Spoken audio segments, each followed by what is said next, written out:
Bienvenue, c'est jour de rentrée en France. C'est aussi jour de rentrée au Cameroun et chez nous, on aime beaucoup de folklore. Rentrée solennelle donc présidée par son Excellence, le ministre Jean-Ernest Masséna Ngalebi Beye. Ce sera du côté de Boya, donc pour ce 4 septembre. Sauf qu'en France, on a bel et bien tenu à ce qu'on puisse réduire les effectifs du nombre d'élèves par salle de classe. Les enseignants, un peu plus de 8000 ont fait leur pré-rentrée depuis vendredi dernier. Tout se passe très bien là-bas. Bon, vous me diriez, ça c'est la France et c'est l'Occident et que chez nous, on est habitué aux choses qui ne marchent pas. Parlons donc des choses qui ne marchent pas sur notre continent. Et pour le cas du Cameroun, on est désolé de constater que cette autre rentrée scolaire sera placée sous le signe de l'étranglement, que dis-je, de l'exploitation jusqu'à la lie du pauvre parent. Aujourd'hui, la privatisation de l'école publique est en marche, entre 35 et 40 000 francs pour des frais d'inscription dans le premier cycle. Alors, si vous avez 2 ou 3 enfants, vous faites le total seulement pour les frais d'inscription. Et depuis cette rentrée également, il faut verser cet argent dans des comptes bancaires de la place. Autant d'en le dire, c'est un véritable marché public qui est aujourd'hui instauré dans le système de l'éducation publique au Cameroun. Bienvenue, madame, monsieur. Heureusement qu'il y a dans cette mauvaise description quelques-uns des proviseurs qui essaient quand même de faire du bon boulot. Ceux-là qui ont été reconduits à leur fonction depuis quelque temps. Bonjour à vous, Charles Amel Mbachou. Bonjour, Sam Sévérango, et bonjour aux délégués de la communauté urbaine de Douala, Fritz Tonin, qu'est devenu le projet des drains, passant par le Kondi, rien, passant par Makepe Misoke, rien, de la boue, ce qui avait été commencé sera refait 2 fois. Bonjour à vous.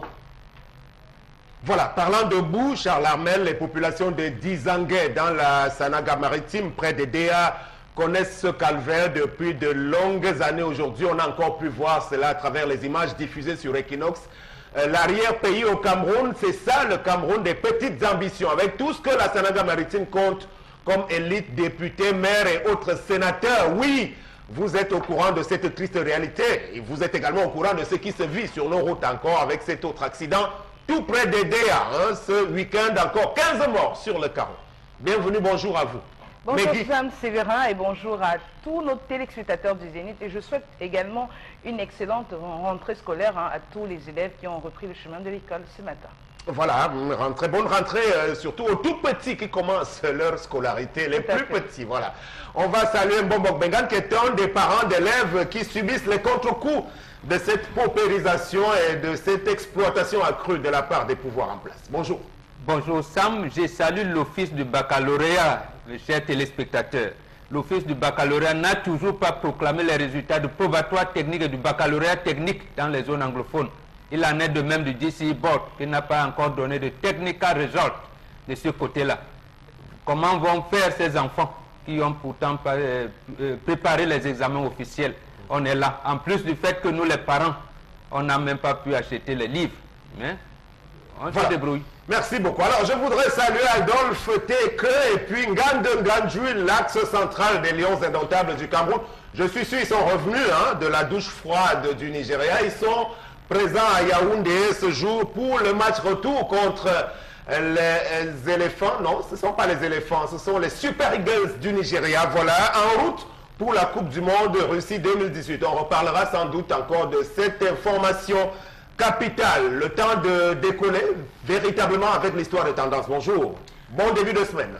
Bonjour Sam, bonjour Madame Kana, c'est la rentrée scolaire. Madame Kana est scandalisée, Sam. Hey.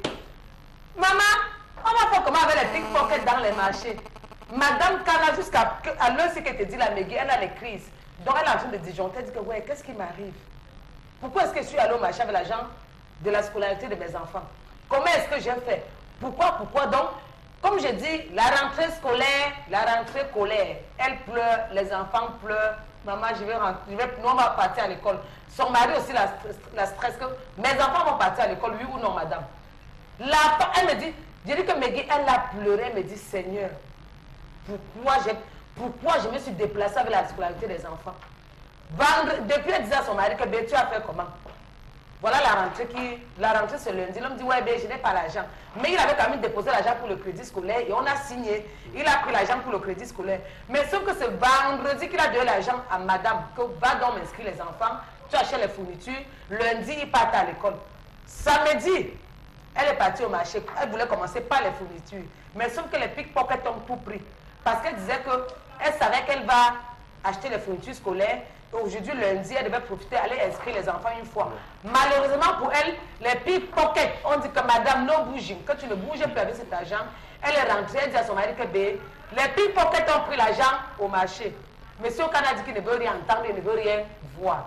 Jusqu'à ce matin, les enfants pleuraient que maman, on va partir à l'école. Monsieur Okana dit qu'il veut le même montant et que ses enfants doivent partir à l'école.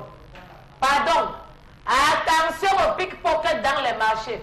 Et chers hommes, chers maris, vous êtes nos chouchous, nos époux, nous vous aimons. C'est arrivé. Cherchez comment vous allez trouver une solution pour que les enfants partent à l'école, au lieu de rester tiraillés par-ci, tiraillés par-là. Parce que quand le pickpocket vient prendre sa part, ce n'est plus pour remettre. Est-ce que j'ai mal mon bon? Non, non. Voilà, il est en train de frustrer sa femme qui ne peut pas voir ni entendre que les enfants vont partir à l'école, les enfants vont être inscrits et les fournitures vont être disponibles pour ces enfants. Voilà, merci Tendance. Cela dit, ça nous plonge malgré tout dans la situation vécue par la plupart des parents, au-delà d'un cas de vol qui peut survenir, comme pour le cas de cette dame qui n'a pas été assez vigilante lorsqu'elle est allée au marché. Il faut dire, Charles Hamel, que les parents, pour la plupart, traversent des périodes difficiles en ce début de rentrée scolaire. Alors, il faut dire, Sam Sévérin, qu'à l'écoute du problème posé par Tendance, ça relève à 4 niveaux. 4 niveaux. Le premier niveau, c'est celui des employeurs, puisqu'elle a parlé de la question du crédit scolaire. Les employeurs qui, de manière tardive, signent les attestations de virement irrévocable à leurs employés, parfois à la veille du mois de août, pour que les parents qui se préparent, pour que la banque, et puis ça c'est le premier point, d'avoir les employeurs qui signent tardivement les AVI. Le deuxième, les banques, qui dans le traitement des dossiers traînent pour pouvoir donner. Lorsque l'attestation de virement irrévocable a déjà été faite, je ne sais pas pourquoi est-ce qu'il faudrait encore tarder pour pouvoir libérer considérablement. Ce n'est pas après la rentrée, on dit bien crédit scolaire, il faudrait libérer. Le deuxième point, c'est le chef de famille, qui lorsqu'il perçoit ne se gêne pas pour organiser, parce que c'est lui qui organise, en disant ok, la première étape c'est acheter les vêtements, la première étape c'est d'abord les inscriptions, la première étape c'est les fournitures, c'est lui qui organise. On ne remet pas tout puisque la femme ne connaît pas le prix sur le marché. Ok, est-ce qu'il faut inscrire les enfants? Voici les frais pour aller inscrire les enfants. Va à l'école demain, je veux voir les reçus le soir. Elle va inscrire. Lorsqu'elle revient, où est la fourniture scolaire? Il y a des établissements qui donnent parfois comment on va dire, le programme scolaire, les livres, lorsqu'on donne les congés. Est-ce qu'elle a récupéré? Pourquoi? Donc c'est le chef de famille, le dernier. Et enfin, la femme qui a voulu faire tout en main, comme elles aiment bien le faire. Elles aiment bien rassembler tout, porter comme Jésus-Christ le fardeau du monde pour aller gérer. Voilà la conséquence. Elle a tout perdu. Alors, la rentrée scolaire, Megui, c'est chacun à son rythme, hein, chaque famille selon ses moyens aussi. Est-ce qu'on peut, dans ce cadre-là, invoquer aussi l'irresponsabilité ou alors la responsabilité directe de certains parents qui attendent le dernier moment, par exemple, pour se précipiter? Est-ce qu'on ne prépare pas la rentrée scolaire bien des mois avant celle-ci? Mais écoutez Sam, déjà moi je peux pas juger à ce niveau-là parce que tout est fonction des moyens et des revenus de tout un chacun et de la périodicité même d'acquisition de ces revenus-là. Il faut le dire, les temps sont très durs. Les temps sont très très durs. Il y a des parents qui, même à 1 mois, même à 2 semaines, même à la rentrée, se posent encore des questions sur comment est-ce qu'ils vont faire pour pouvoir gérer cette rentrée scolaire-là. Je vous assure que si vous sondez tout le monde, vous allez vous rendre compte qu'il y a des parents qui jusque-là n'ont même pas pu payer quelque chose pour leurs enfants, qui se posent encore des questions. Donc, alors, moi je crois que l'idéal, hein, tout le monde voudrait bien pouvoir même avoir terminé les achats pour la rentrée scolaire, même 1 mois avant, même 2 mois avant. Mais est-ce que c'est possible? Charles Hamel a évoqué ici des parents qui vivent dans l'espoir d'avoir un crédit scolaire. Un crédit scolaire qui arrive tardivement. Le plus sage serait de partir au marché, par exemple pour la femme, avec un peu d'argent, elle fait une petite course, elle revient, elle s'organise, parce qu'elle a même le temps de chercher, de comparer les prix, voir où ça coûte moins cher qu'ailleurs. Mais alors, si vous avez l'argent à, je sais pas moi, 1 semaine avant la rentrée scolaire, c'est extrêmement court. il y a des habits à acheter, il y a des chaussures à acheter, il y a des fournitures à acheter, il y a des sacs à acheter, il y a beaucoup de choses à faire. C'est extrêmement court. Maintenant, pour ce qui est de cette femme-là, c'est-à-dire que peut-être il y va aussi de la naïveté quand même, parce qu'il faut le dire, autant vous les parents, vous faites attention pendant cette période des rentrées scolaires, autant les pickpockets au marché, veille, je ne sais pas, qu'ils s'améliorent dans leur façon de pouvoir prendre de l'argent aux gens. Quand vous arrivez au marché, je vous assure, les hommes peut-être n'ont pas cette habitude-là, mais les femmes ont aussi des astuces pour pouvoir cacher leur argent. Généralement, ce qu'elle aurait dû faire, cette dame-là, c'est de peut-être diviser son argent en plusieurs et le disséminer un peu partout sur elle. Il y en a qui gardent dans le soutien-gorge, il y en a qui gardent dans les gaines, c'est-à-dire qu'elle arrive quelque part où c'est un peu discret. Il faut qu'elle te regarde. Hein? Non, elle arrive quelque part où c'est discret et elle retire une partie d'argent parce que si elle a tout rassemblé, par exemple, dans le sac, je vous assure qu'on n'a même pas une certaine heure au marché, on n'a même pas besoin de vous soutirer de l'argent. Ces gars, ils vous présentent un couteau, ils arrachent votre sac.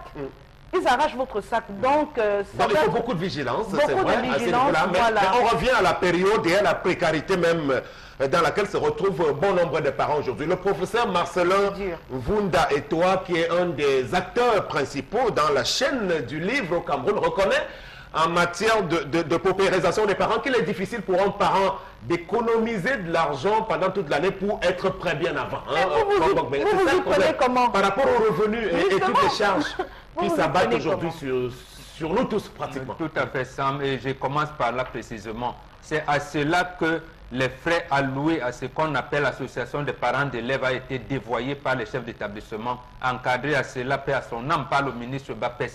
Et a rendu, c'est quoi? C'est pour dire qu'à l'époque, lorsque cette mission commence, d'abord les années 79, par un arrêté, d'abord l'orientation donnée par Aïdjo disait que ce n'était pas obligatoire. Après, lorsqu'on commence à intégrer les parents, lorsqu'on commence à parler de la communauté éducative, il est question que les parents qui n'ont pas assez de moyens doivent, je veux dire, l'établissement achète les fournitures scolaires et pour alimenter la bibliothèque. Pour ceux des enfants dont les parents n'ont pas assez de moyens, l'élève a la possibilité de prendre des livres à la bibliothèque, les utiliser. Chaque livre pendant, je pense, une période de 2 semaines. Maintenant, donc je comprends. Aujourd'hui, les parents sont obligés d'abord de souscrire aux inscriptions. Voilà, c'est lui le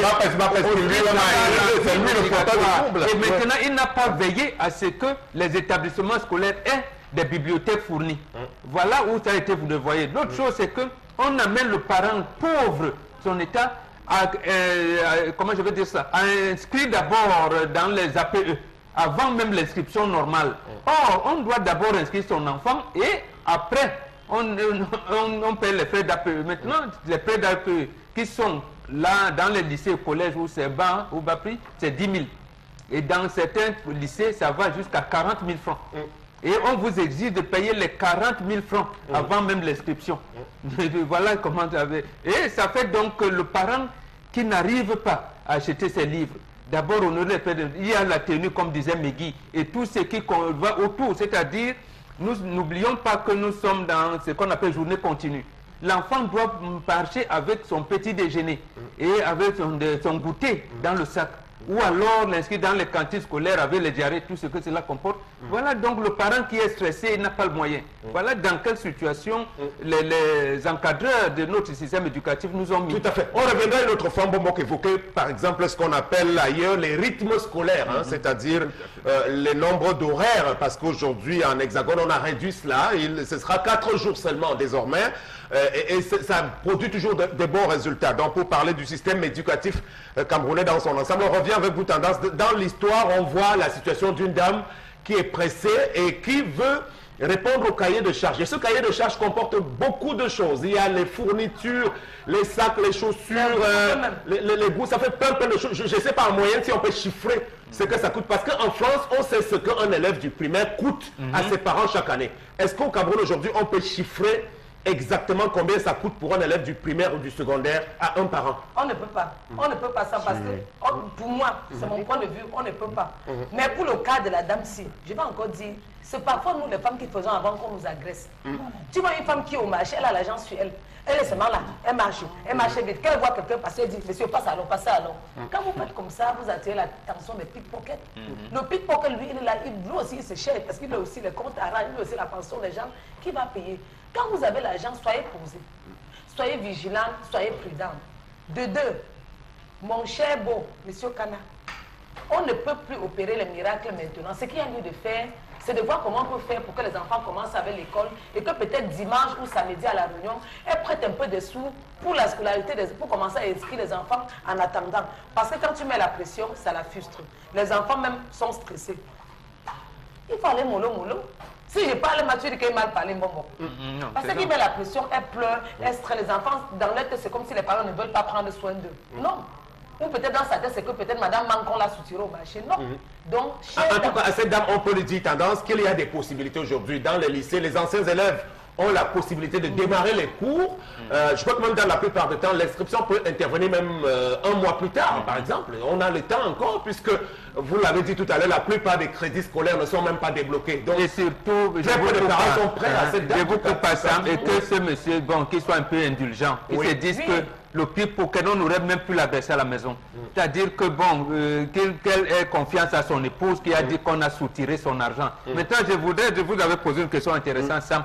On ne peut pas évaluer le coût d'un élève aujourd'hui, surtout dans le public.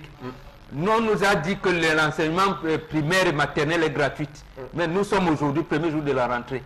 J'ai parlé dans les 360 communes qui existent au Cameroun.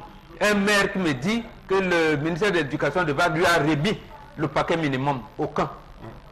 Donc là maintenant, vous le parent, la rentrée là qui apparemment est gratuite, vous allez payer comment? Vous allez envoyer votre enfant comment? C'est peut-être ceux qui inscrivent les enfants au privé, qui savent que bon, la pension va me coûter tant, ainsi de suite, la tenue, ainsi de suite. Mais dans le primaire maternel, vous ne savez pas. Vous ne savez pas, pratiquement pas. Et de la même manière, au lycée, on peut évaluer, mais avec le coût des livres et les enseignants qui vont même ajouter leurs fascicules autres. Parce que l'homme, si, comme il dit que non, cherchez l'argent, on ne peut pas éviter les pickpockets. Ces gars-là marchent même avec la lame de rasoir. Parfois, tu es devant les gars, on a taillé ton sac au marché. Donc, à l'heure-ci, si madame vous parle, il faut croire. Et les femmes doivent être prudentes et vigilantes, même quand elles veulent faire les choses. Ce n'est pas que tu as l'argent sur toi, tu t'agites, tu t'avances, après tu t'arrêtes. Monsieur, passez. Et à quoi? Et surtout qu'il est difficile aujourd'hui, tendance, d'avoir cet argent-là. Parce que c'est ça le problème de fond aussi. La manière que pour chercher à avoir l'argent, c'est très compliqué. On te donne une somme comme ça, maman, non, toi, tu as tort. Madame, quand tu as tort, tu fais la mère, il y a un mère dedans. Je comprends, madame, il préfère le matériel. Si on avait fait comme ça et poignardé madame, c'est des choses qui arrivent, ça aurait pu. Madame allait perdre. Oui. Donc, du coup, elle est revenue avec ses deux yeux, ses deux pieds. Mais monsieur dit maintenant qu'elle va chercher cet argent où elle a mis. Non, mon beau. On peut comprendre l'attitude de ce monsieur tendance, parce que l'argent est difficile à trouver. Je lis dans ses intentions. Donc, il préfère l'argent par rapport à la vie de sa femme. Non, c'est la colère. Charles Amel, je pense, Sam Sévérin, que vous prenez ce problème avec une légèreté déconcertante, excusez-moi. Pour la simple raison que, imaginez que ce monsieur a perçu son crédit scolaire d'une valeur de 400 000, par exemple, qui lui a été octroyé par son employeur. Que ce monsieur touche 100 000 francs CFA, qui n'est en location, et que la banque va ponctionner chaque mois 40 000 francs. Il va rester combien? Il va vivre comment? Il va se déplacer comment pour aller à son lieu de service? C'est grave ce qu'elle a commis. Et cela dénote du fait d'une absence de dialogue entre la femme et son mari. Ça veut dire que le jour où la femme allait faire les courses, elle n'a pas dit à son mari qu'aujourd'hui, je vais aller faire tous les achats. L'homme lui aurait dit, attention, je pense que tu devrais avoir la priorité, c'est les inscriptions. La priorité, c'est ci, la priorité, c'est ça. Aujourd'hui, c'est un gouffre. L'homme va se retrouver surendetté. Et il ne pourra pas assumer toute l'année scolaire. Ça, c'est un homme surendetté. C'est une famille finie. Excusez-moi l'expression, parce que je ne sais comment il va rationner, je ne sais comment il va vivre. C'est à la femme d'assumer les conséquences des actes qu'elle a posés. Pour la simple raison qu'elle a engagé le patrimoine financier. Quand c'est l'homme qui pose ce genre de... Les femmes sont intolérables avec la question de gestion d'hommes, il ramasse l'argent pour aller vivre avec les femmes, il ramasse. Or, la femme étant parcimonieuse, devrait s'arranger à bien organiser cet argent. Mais Guy? Non, moi je pense qu'en même temps, hein, il ne faut pas qu'on soit... c'est des choses qui arrivent. Ça aurait pu arriver à l'homme. Et quand ça arrive, on doit déjà se réjouir de ce qu'elle n'ait pas été, par exemple, poignardée, atteinte physiquement. C'est des choses qui arrivent. C'est des choses qui arrivent. Mal, c'est parce qu'on est en période de récession. Je suis d'accord que le monsieur se fâche, parce que même si c'est lui qui avait perdu cet argent, sa femme aurait peut-être dit, écoute, tu aurais pu faire un peu plus attention. Mais, je veux dire quoi? Dire que la femme va en assumer les conséquences. Elle en assume déjà les conséquences. Parce que ne pas voir ses enfants inscrits, ça fait mal. Ne pas voir ses enfants inscrits, ça fait mal. Ne pas savoir comment est-ce que on va gérer le lendemain, ça fait mal. Moi, je pense pas qu'à moins que ce soit une femme extrêmement irresponsable, ou alors que le mari soupçonne peut-être cette dernière d'avoir mis l'argent à côté. Peut-être que, selon lui, sa femme n'est pas quelqu'un d'extrêmement honnête et tout. Mais je ne vois pas une famille... On parle là de ses enfants, de la scolarité de ses enfants. C'est des choses qui arrivent. Franchement, c'est des choses qui arrivent. Il faut aller au marché, je vous assure qu'il faut aller au marché pour voir ce qui se passe au marché avec les voleurs. On arrache les oreilles. On arrache les oreilles. C'est une petite mégate. On arrache les oreilles des femmes. Il y a des femmes qui oublient d'enlever leurs boucles. Dès que tu descends du taxi, ils t'arrachent les oreilles pour prendre tes boucles. Ils t'arrachent.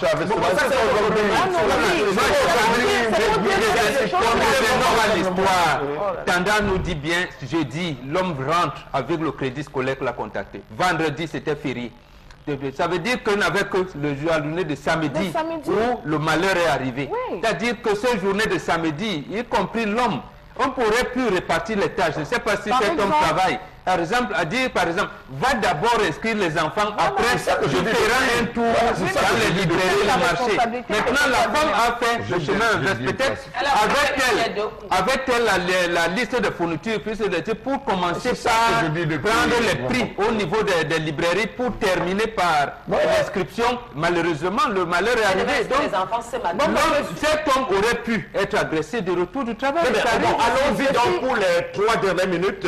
Au-delà de l'histoire en elle-même, telle qu'elle nous a été contée par Tendance, regardez cette situation des parents. Alors, au départ de ce 4 septembre, combien sont-ils prêts? Je reformule cette question-là, qui répondent présent très peu dans l'ensemble du pays. Au-delà de ce qui se vit dans la zone anglophone, c'est vrai qu'on va recommander aux parents d'être prudents, comme quand ils ont l'occasion d'aller faire leurs emplettes, mais sur l'ensemble des choses qui sont exigées aujourd'hui, il me semble que les parents d'élèves devaient se constituer en de véritables associations, pas celles auxquelles on a droit en ce moment, hein, parce que les parents d'élèves ne sont pas suffisamment regroupés pour mieux défendre leurs intérêts, il me semble. Oui, nous sommes laissés à la merci des chefs d'établissement ensemble. Là, vous avez raison. Quelquefois, lorsqu'on convoque même réunion d'association des parents d'élèves, nous sommes nombreux qui n'y allons pas. Et nous sommes, comment je veux dire, nous avons les larmes aux yeux lorsqu'on va vous dire l'APE c'est 20 000, c'est 25 000, alors que vous avez 3 enfants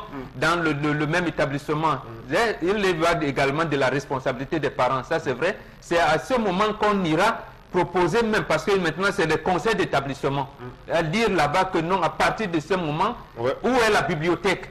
L'association des parents d'élèves fait quoi? Quelles sont je veux dire, les dépenses allouées par le proviseur ou le directeur du CES de la localité? Mais là, on n'a davantage parlé que du secteur public. On a 2 ordres d'enseignement au Cameroun, hein, le public et le privé finalement. Le confessionnel aussi. Finalement, le confessionnel. Finalement, vu ce qui se vit de façon assez regrettable dans le secteur public aujourd'hui, dont la plupart des parents qui sont un peu mieux nantis, est-ce qu'on peut dire qu'ils trouvent vraiment leur compte dans le privé et le confessionnel?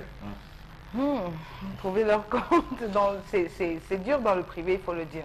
Aujourd'hui, mettre son enfant dans une école privée, une bonne école privée, ça coûte quand même la tête des yeux. Hein? Les yeux de la tête, pardon, excusez-moi. Ça coûte les yeux de la tête. Mais est-ce que quand vous aurez payé le prix, au bout du compte, vous êtes sûr du résultat? Pour certains parents, bon, je ne vais pas me prononcer pour les autres, mais bon... par exemple, moi personnellement, mes enfants ont toujours fait le privé et je suis satisfaite, même si c'est dur, je suis satisfaite sur le plan même sécuritaire, parce que ça c'est très important sur le plan sécuritaire, où tu es sûr quand même qu'il y a des mesures qui sont prises pour que les enfants évoluent quand même dans un cadre assez protégé.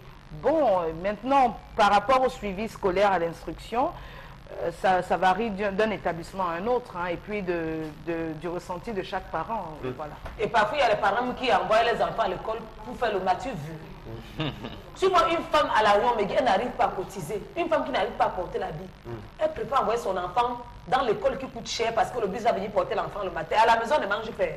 Elle met la pression sur son mari. Moi, quand ça ne va pas, je t'envoie à l'école publique. En t'envoyant à l'école publique... Encore que l'école publique tendance, nous disons qu'elle n'est plus aussi moins chère. Elle n'est pas gratuite. Je ne refuse pas ça. Quand je t'envoie à l'école publique, c'est que ton grand va te tenir le soir comme répétiteur.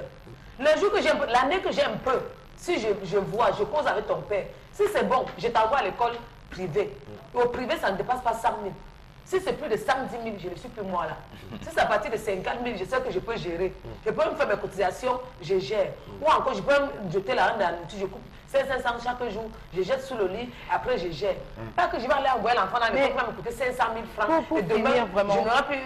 Pour finir vraiment. Oui, pour Oui, finir, il faut dire que ça dépend des priorités que chaque parent accorde à certaines choses. Hein. Il y a des parents qui mettront leurs enfants dans une école de 30, 50 000, mais qui vont dépenser de l'argent en boissons, en alcool, en chaussures, en vêtements. Il y a des parents qui estiment que pour l'école de leurs enfants, ils ne comptent pas. C'est-à-dire qu'ils vont se battre, ils vont se sacrifier pour mettre leurs enfants dans les meilleures écoles et puis faire des restrictions ailleurs. Donc ça dépend des priorités. On fera ce débat bien plus tard, hein, puisqu'il est assez intéressant concernant le choix de l'école. La bonne école aujourd'hui est-elle forcément celle qui relève du secteur privé parce qu'on a réussi à payer cher pour bénéficier des meilleures conditions et d'enseignement et de protection et d'encadrement, comme le rappelait Megui.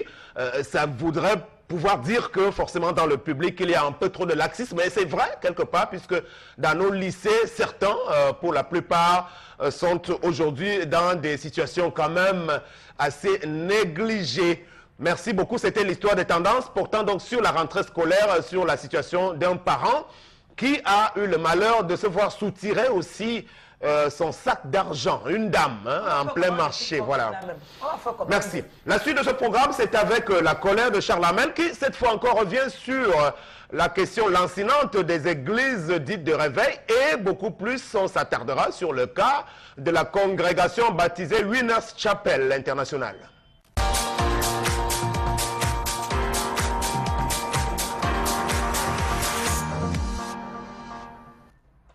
Je m'interroge ce jour sur la question des églises de réveil au Cameroun.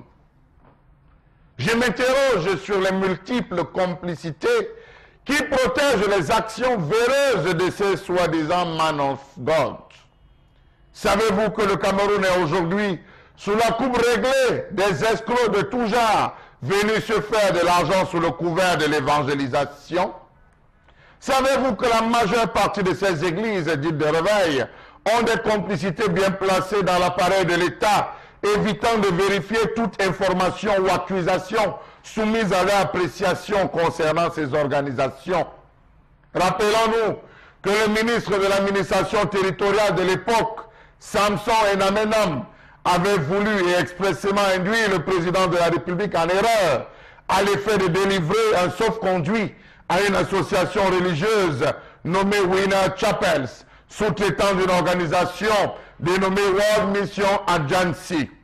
Savez-vous qu'on avait menti au chef de l'État que cette association religieuse, avant même qu'elle ne soit autorisée, avait construit un temple en matériaux définitifs au quartier Bonacquamoin, ici à Douala, ouvert un centre de formation biblique et un rayon médical destiné aux aveugles et aux orphelins, apporté un soutien non négligeable au centre des aveugles de Boya et entrepris enfin la construction d'une école primaire et d'une bibliothèque dont les travaux étaient à un stade très avancé. Savez-vous que l'ancien Minat avait menti au chef de l'État qu'à moyen terme, ces associations ou cette association religieuse entendait étendre progressivement ses activités dans les autres grandes villes du pays et partant sur toute l'étendue du territoire national? Voilà le procès verbal de constat rédigé par un haut fonctionnaire de l'administration territoriale à l'attention du chef de l'État qui avait validé l'installation de ces messieurs.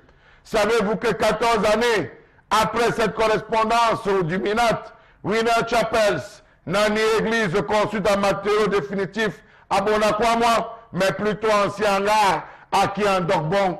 Savez-vous, Monsieur le Président, que les bâtiments qui leur servaient de lieu de culte en matériaux provisoires même étaient en location? Oui, Monsieur le Président, savez-vous qu'aucun centre des aveugles n'a été ouvert par ces derniers, sinon où? Encore moins un orphelinat, une bibliothèque ou une école, comme l'indique cette correspondance qui vous a failli vous induire en erreur. Savez-vous que tous les Nigérians qui arrivent au Cameroun pour remplacer les pasteurs camerounais après un travail de sape sur le terrain ne sont pas reconnus au ministère de l'Emploi, mais bien au contraire, ils exercent dans la clandestinité. Recueillis, paroles recueillies à vie des pasteurs camerounais de Winner Chapel. Savez-vous que depuis plus de 20 ans d'années d'existence, aucun pasteur camerounais n'a jamais été promis aux plus hautes fonctions, ne serait-ce qu'au niveau national et encore moins au niveau international?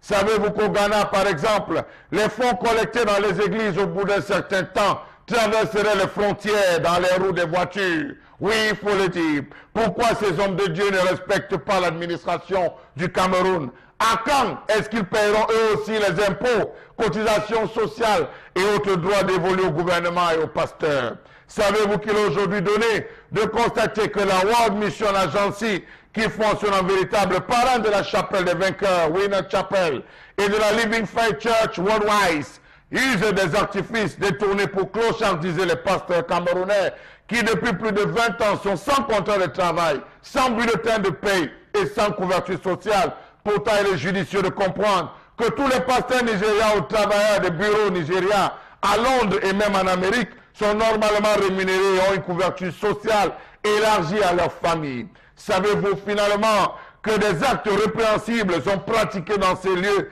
et dénoncés par des pasteurs camerounais, notamment dans l'espionnage, l'usure des fonds collectés en passant par la fornication et l'adultère? Savez-vous que cette église, plus particulièrement, vend de l'argent à ses fidèles et à ses clients pour pouvoir réussir leur vie?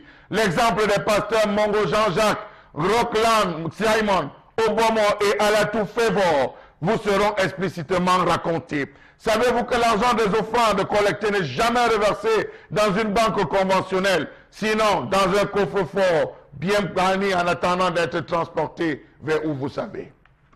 Voilà, ce qu'on retient en gros, c'est que l'implantation de ces églises, peut-être pour le cas spécifique de Winner Chapel, date d'il y a quelques années, du temps de Samson Ename. Alors peut-être au-delà, comment comprendre cette invasion? Comment est-ce que cela a bien pu se mettre en place progressivement au point de devenir aujourd'hui quelque chose d'assez envahissant pour le Cameroun? Eux-mêmes, en fait, elles-mêmes, ces églises-là expliquent par le fait que les églises dites conventionnelles avaient péché dans l'évangélisation. C'est-à-dire que ces églises-là, je parle catholiques, musulmans et protestants qui étaient là implantées, n'avaient pas intégré le côté, disons, spirituel et social dans leur prédication. On a prêché, on nous amenait au ciel comme si la terre n'existait pas. C'est précisément là où les services de renseignement n'ont pas bien investigué.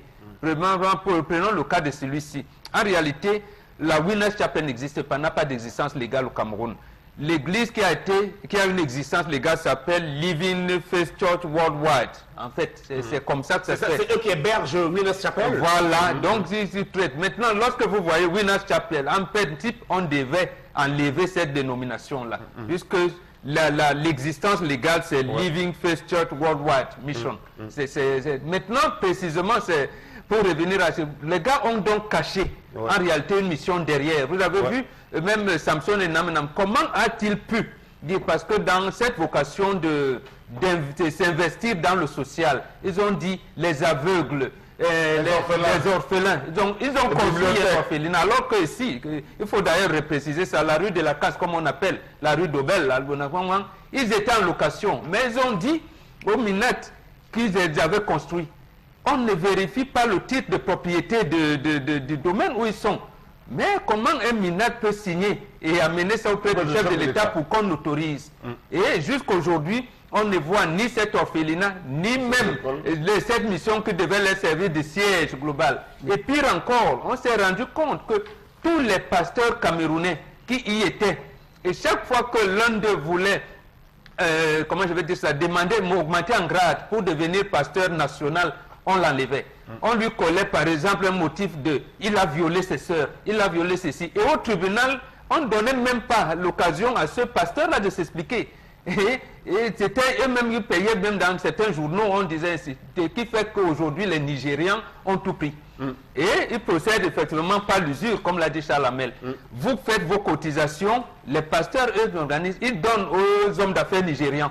Et aucun homme d'affaires camerounais ne peut venir prêter de l'argent pour il reste commerce. que c'est une congrégation qui a beaucoup prospéré quand même d'un certain point de vue, hein, parce que le terme winners qui y est contenu signifie gagneur, des vainqueurs, il prône la réussite à tout prix. Absolument. Et lorsque vous y entrez, on vous fait miroiter cette réussite. Non, parce que cette réussite sociale est réservée aux Nigérians. En fait, il faut dire le mot comme il est. La collecte de l'argent dans chaque chapelle, le but premier, c'est de donner aux commerçants nigérians de fructifier cet argent et d'être prospères. Maintenant, aux Camerounais, on les surveille. Si une Camerounaise ou un Camerounais qui est pourtant membre de cette église fait le même prêt d'1 million, avec disant que je rembourse 1 200 000 dans 3 mois, on ne vous permet pas comment je vais dire ça, de fructifier cet argent. Au bout de 2-3 semaines, le pasteur commence à vous faire des pressions pour revenir, pour rembourser l'argent, alors que pour les Nigérians, ce n'est pas la même chose. Vous avez vu à Douala, vous verrez, God bless you. Vous verrez comment les immeubles montent. En réalité, c'est le fait. Mais pour vous dites qu'ils n'ont rien construit quand même jusque-là. Parce qu'à Yaoundé, même leur base du quartier Fouda, me semble-t-il, n'a pas été rachetée finalement. Non, du tout. Du tout. Je vous dis, rien du tout. C'est pour engrasser. Donc, l'argent rentre au Nigeria, pratiquement. Voilà, tendance. Moi, je n'ai rien contre les églises, mais je suis contre ces gens-là qui partent à l'église pour perturber les autres. Parfois, tu es dans une cité avec une personne qui va à l'église, c'est à l'heure que tu dors que la personne se lève pour chanter. Ça décourage. Parfois, d'abord, il y a certaines églises qui détruisent les foyers. Tu vois une femme qui était bien avec son mari au départ, après quand sa copine vient lui dire que ouais, comme ton mari est rentré tard, là, j'ai mon pasteur sur telle place, il a son église sur telle place. C'est comme ça que ton épouse la suit. Et quand les deux arrivent à l'église, ça devient que je ne dors plus avec toi. Toi, tu as 15 démons. Je ne dors plus avec toi. Mon pasteur dit que tu as les démons. Mon pasteur dit que tu vas me tuer. Aujourd'hui, il va te dire que je suis à la veille de prière à aider. Même regarder les enfants, il va plus regarder. Certaines femmes qui arrivent à l'église, elles deviennent folles. Tu ne peux plus la toucher. Dieu a dit que tu ne me touches plus. Alors, est-ce que tendance, on peut dire que parmi toutes ces églises réveillées, il y en a qui essaient quand même de sortir du lot, qu'on peut tolérer comme étant assez sérieuses? Là, ça dépend. Ça. Pour moi, les sujets de l'église sont souvent sensibles parce que les gens vont avoir le message pour m'insulter. Je dis ce que je ressens. Les églises de réveil, je ne suis pas contre vous, mais je suis contre les gens qui partent à l'église, mais ils transforment l'église. Les gens qui partent transformer, ils font comme s'ils croyaient en Dieu pour que tout le monde. On a un seul Dieu. Quand tu vas à l'église, va prier ta part, après tu rentres. Mais aller à l'église pour détruire les autres, que non, ne dors plus avec ton mari parce que mon pasteur a dit que... Dieu avait dit qu'on ne doit pas dormir avec son mari. Tu vois une femme qui a été dotée. Directement, quand elle commence à aller à l'église, elle dit que non, maman, non, mon mari avait... D'abord, il faut que tu rembourses la dot parce que mon pasteur a dit qu'il faut que tu commences à l'église avec moi. Et si monsieur n'est pas... c'est à partir de là qu'on doit les dénoncer. Parce que vous dites que vous n'avez rien contre, mais si parmi les actions de ces pasteurs-là, on peut trouver des choses qui ne sont pas bonnes, je crois qu'elles méritent ces choses d'être dénoncées. On va revenir à toi. Je suis contre les gens qui détruisent les foyers des gens. Que ton mari, que tu vois là, maintenant à la maison, monsieur devient la peste devant madame. Mais Guy, ne détruisez plus. Alors, sur les images en illustration, on peut voir parmi leurs marques de fabrique, on voit des gens qui sont en veste-cravate, qui dansent, qui font beaucoup de bruit, beaucoup de vacarme, parce que là, on voit du matériel très très lourd en termes de sonorisation, et ça cause donc des nuisances sonores pour le voisinage. Alors, toutes ces choses-là, comment vous les appréhendez du point de vue sociologique, cette invasion? C'est toujours compliqué de parler, de donner son point de vue pour ce qui est des églises, la religion et tout. C'est un phénomène tout de même. Oui, tout à fait, je suis d'accord. Pour ce qui est de la nuisance sonore, les gens s'en plaignent. Et j'estime quand même que ceci devrait être réglementé quand même par les autorités publiques. C'est-à-dire que vous avez une église qui est... c'est-à-dire vous avez juste un mur mitoyen et ils vous passent de la musique toute la nuit, toute la journée et à tue-tête. Là, ce n'est pas normal. Ce n'est pas normal. Quand on sait que dans un immeuble, quand votre voisin organise une fête et qu'il n'a même pas eu la bienséance de vous prévenir que, écoutez, je vais faire du bruit peut-être pendant le week-end, vous êtes en mesure d'interpeller les autorités pour nuisance sonore. Bon, maintenant, comme on est dans un pays où les choses se passent toujours de façon floue, on sait très bien qu'il peut avoir de l'argent qui est donné ça et là pour pouvoir taire les choses, pour pouvoir être protégé, pour pouvoir être couvert. On sait très bien comment ça se passe. Mais maintenant, les églises de réveil, leur impact, moi je crois que en parler... Oui, on remarque des choses dans les églises de réveil qui ne sont pas bien, notamment des couples qui se brisent, parce que tu vas partir là-bas, toi, la femme, surtout les femmes qui y vont beaucoup plus. Tu vas aller, on va te dire que ton mari est ci, il est ça, il faut partir de ce mariage. On a vu des couples se briser, on a vu des gens même qui travaillent aller donner tout leur salaire pour ce qui concerne la dîme. Voilà, ils donnent tout leur salaire à l'église, ils disent que c'est pour Dieu. On voit des pasteurs s'enrichir au détriment des fidèles qui, eux, font du surplace ou alors regressent. Donc, oui, il y a des choses à décrier comme dans toutes les églises. Parce qu'aujourd'hui, est-ce qu'on est en mesure de dire où se trouve la bonne église? Vous avez dit qu'il y a lieu de réglementer quand même leur activité. Ça veut dire qu'il y a un laisser-aller. Il faut réglementer, tout à fait, il faut réglementer. Parce que quand on a déjà une association religieuse comme celle qu'on voit, où il y a tout le temps des plaintes, on a eu des cas vraiment graves de cet homme-là qui a conservé le corps de sa femme en complicité avec ses enfants à Bonabéry. Je crois que c'était à Bonabéry. Pendant des semaines, le corps était en putréfaction, pendant des mois et tout. Donc ça, c'est des problèmes graves. Et ils vous disent que c'est des croyances religieuses, il faut faire ça parce qu'elle va revenir à la vie. Alors, le MINAT devait rendre au public une liste, un listing de ces églises qui sont tout au moins reconnues par eux. Mais pour l'instant, on voit que c'est tout le monde qui s'y retrouve finalement dans l'anarchie totale. Alors, cher Lamel, pourquoi avez-vous voulu vous attarder spécifiquement sur le cas de Winners Chapel International? Je dois rappeler qu'il y a parmi les pasteurs les plus célèbres aussi, au-delà de Dieu Nodor Kamdem, vous aviez Tsala Essomba et le prophète Eric qui a fait des ravages ici à Douala. Nous avons traité des cas de pasteur Dieu Nodor Kamdem et je pense que plus tard ça a été repris après nous par une chaîne internationale. Vous le savez que c'est nous qui implémentons ici. Je tiens à préciser qu'il y a une bombe à retardement au sein de Winners Chapel et elle est portée, soutenue par les pasteurs camerounais qui ne digèrent plus cette oppression nigérienne, et je pèse mes mots quand je l'emploie. Ces pasteurs camerounais en horde viennent tous les jours au bas de l'immeuble se plaindre de ce qu'ils vivent et sont prêts à crier au grand jour leur mécontentement de la façon et du traitement qui leur est réservé. Oui, Sam Sévérin, ça peut faire partie d'une première cause. Mais la deuxième cause, c'est qu'on est menti à l'État du Cameroun. Nous aimons notre pays et nous ne pouvons pas accepter que des individus viennent contre le désordre dans ce pays. Combien de couples, Miguel a dit, ont été détruits? Combien de familles ont été brisées? Combien de décrochages scolaires on a enregistré dans les familles dû à ce fait? Combien d'individus ont été obligés d'abandonner leur boulot pour des missions entre guillemets pastorales dans des zones en disant seul le travail de Dieu paye. Abandonnez votre travail. On a appelé l'apôtre Paul. Il a abandonné ce qu'il faisait. On a appelé l'apôtre aussi. Il est venu se consacrer au travail de Dieu. De nombreuses personnes. Il faut dénoncer ça.